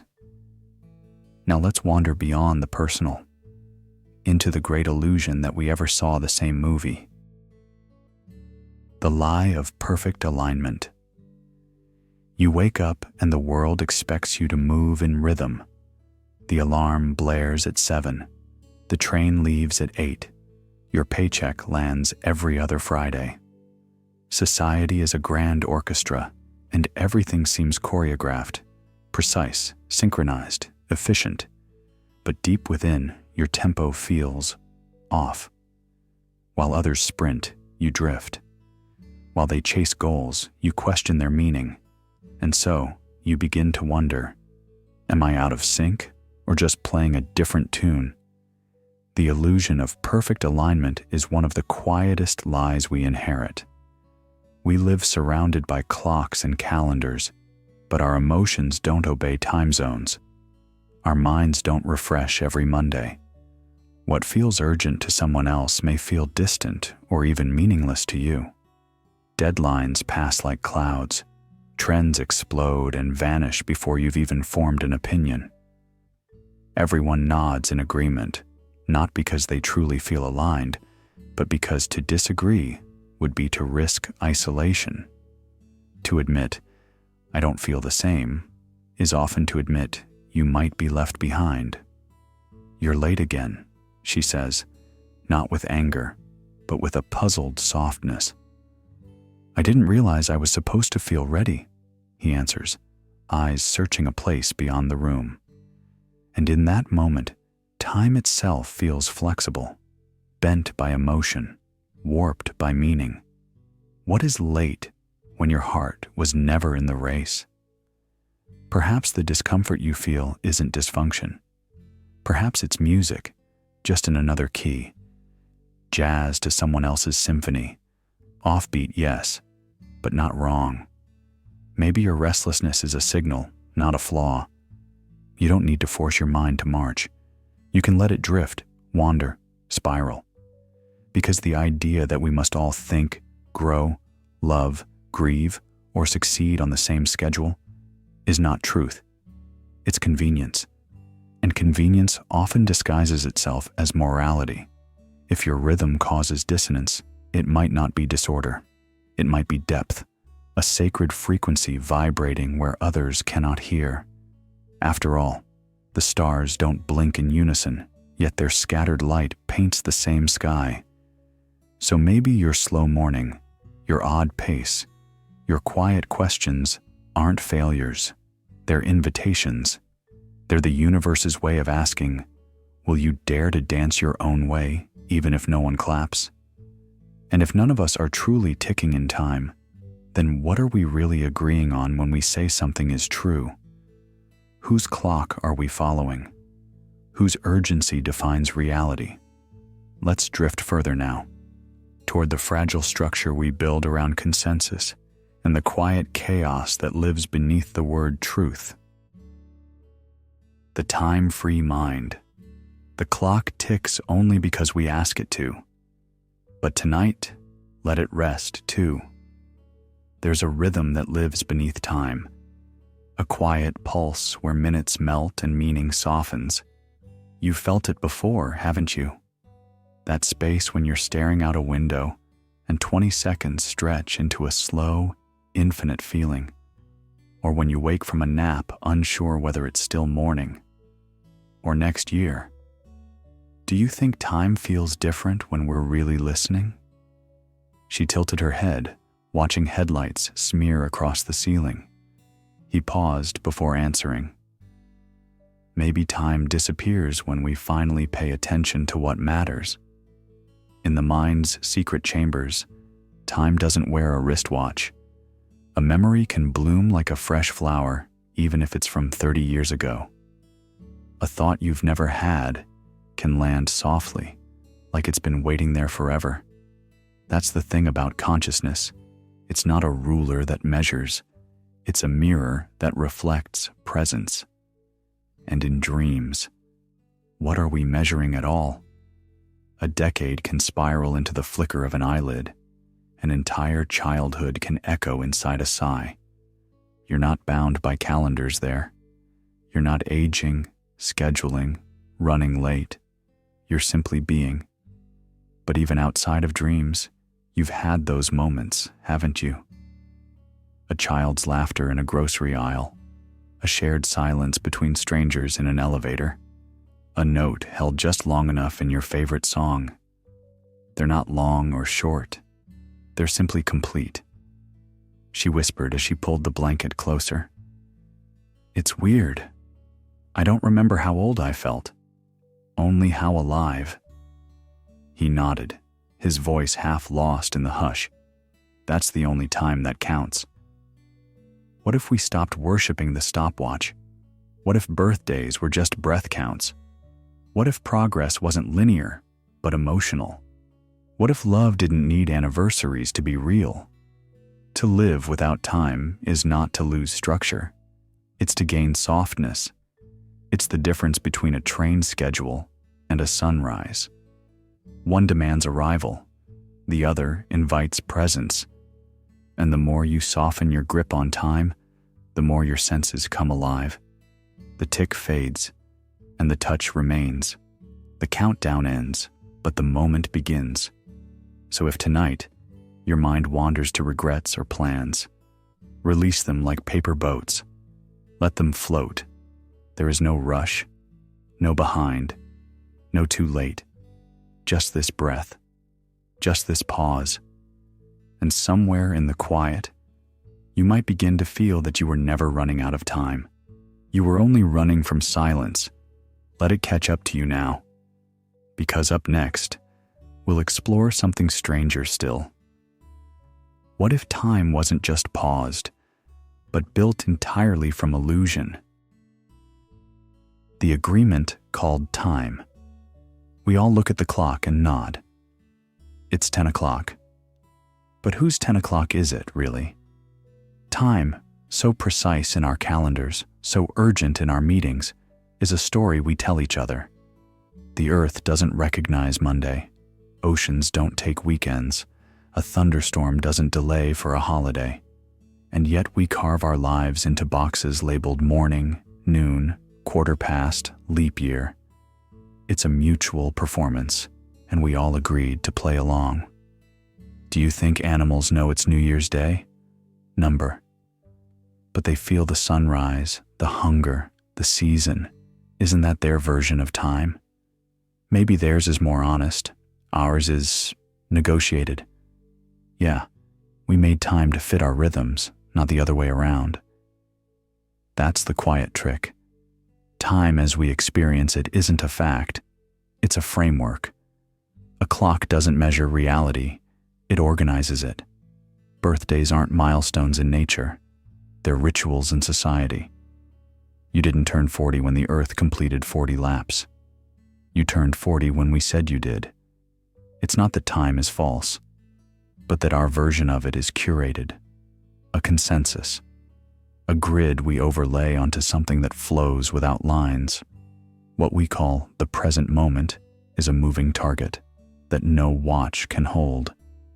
One culture calls it a new year in January.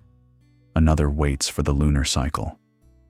What we think of as now is just a socially agreed upon tick in a system built for coordination, not truth. So what happens when a consensus becomes invisible? It feels like nature, like truth, but it's still a handshake. an agreement that this is how things are. And if time is an illusion we uphold together, what else is? Maybe even reality itself is just the strongest agreement we never questioned.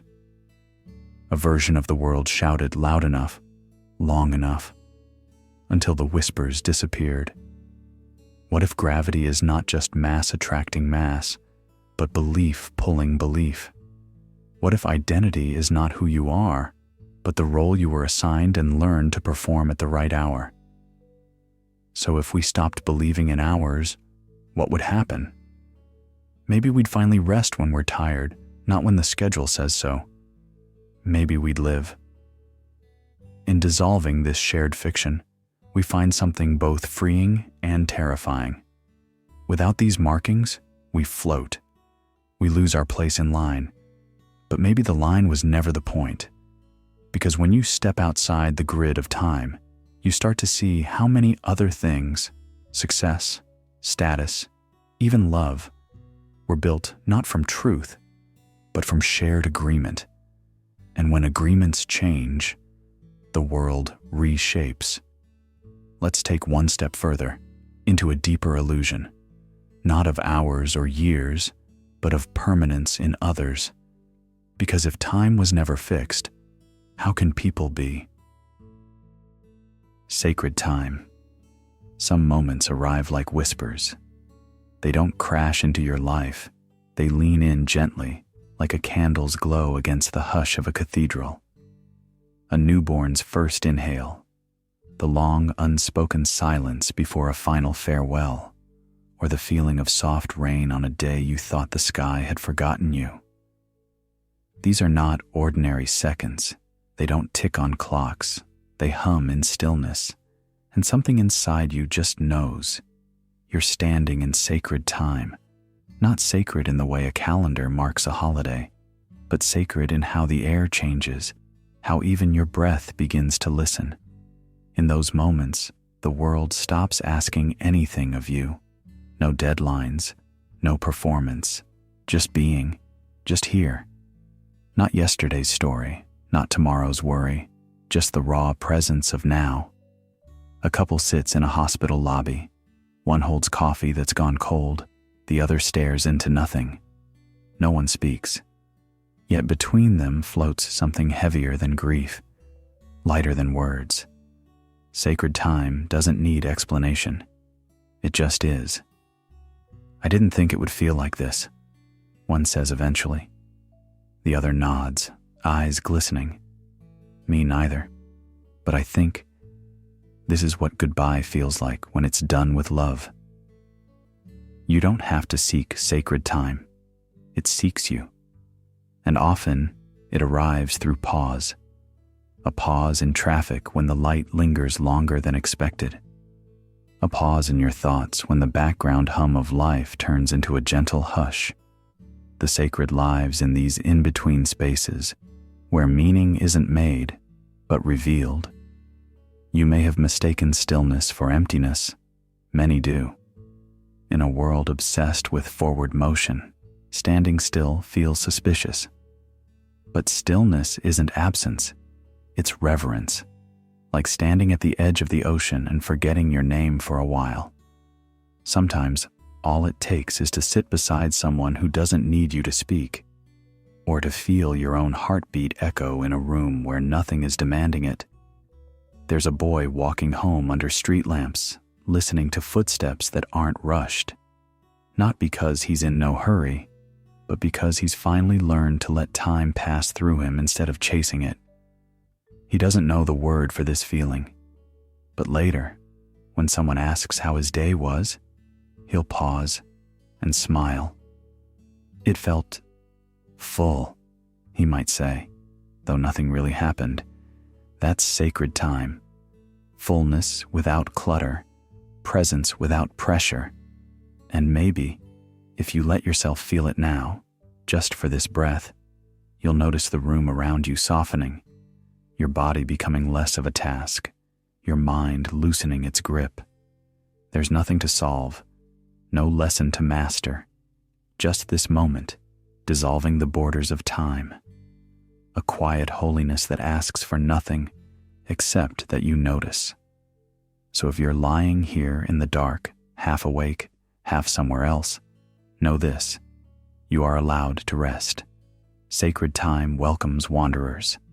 If you drift off now, it won't mind. If you stay, it will hold you. Let's stay a little longer in this hush, because the next step, where time collapses altogether, is waiting just beyond this silence. Temporal illusions. There's something strange about the way time behaves when you're not looking at a clock. It stretches, bends, dances, without ever asking your permission. When you're afraid, seconds drag like heavy boots across a silent hallway. When you're laughing with someone you love, hours vanish like a breath on glass. Your mind doesn't count time with numbers. It feels it, like weather passing through the body. A man once said, 5 minutes in pain feels longer than 5 hours in bliss. And maybe he was right, not just metaphorically, but neurologically. Our perception of time is not governed by physics alone, but by emotion. Joy collapses time into sparks. Fear magnifies it into mirrors. Novelty slows the flow, giving you more frames per second. But monotony? It crushes time into a lifeless stone. Do you ever notice how long it feels to wait in line versus how fast a vacation ends? Every single time. I swear my weekends blink by, but waiting at the DMV feels like a mini eternity. Maybe that means we're measuring life wrong, not in hours, but in presence. So it's not about how long I have, but how deeply I live in it? Exactly. Time isn't something you own, it's something you experience. That shift, realizing time isn't a number on your phone, but a rhythm in your nervous system, changes everything. Because if time bends inside your perception, then reality does too. That means your entire experience of life can soften, stretch, even pause, depending not on your schedule, but your state of mind. So maybe rest isn't about taking a long vacation or getting 9 uninterrupted hours of sleep. Maybe it's found in a single, still breath, a deep sigh where your chest unclenches, a quiet moment between thoughts when you stop scrolling and simply are. Maybe the answer isn't adding more hours to your day, but finding stillness in the hours you already have. Close your eyes. Notice how the past doesn't really exist. Not anymore. The future? Just guesses dressed in hope or fear. All you truly own is this sliver of now. And even this moment is slipping through your fingers like warm sand. And so we arrive at the final whisper in tonight's gentle descent into rest.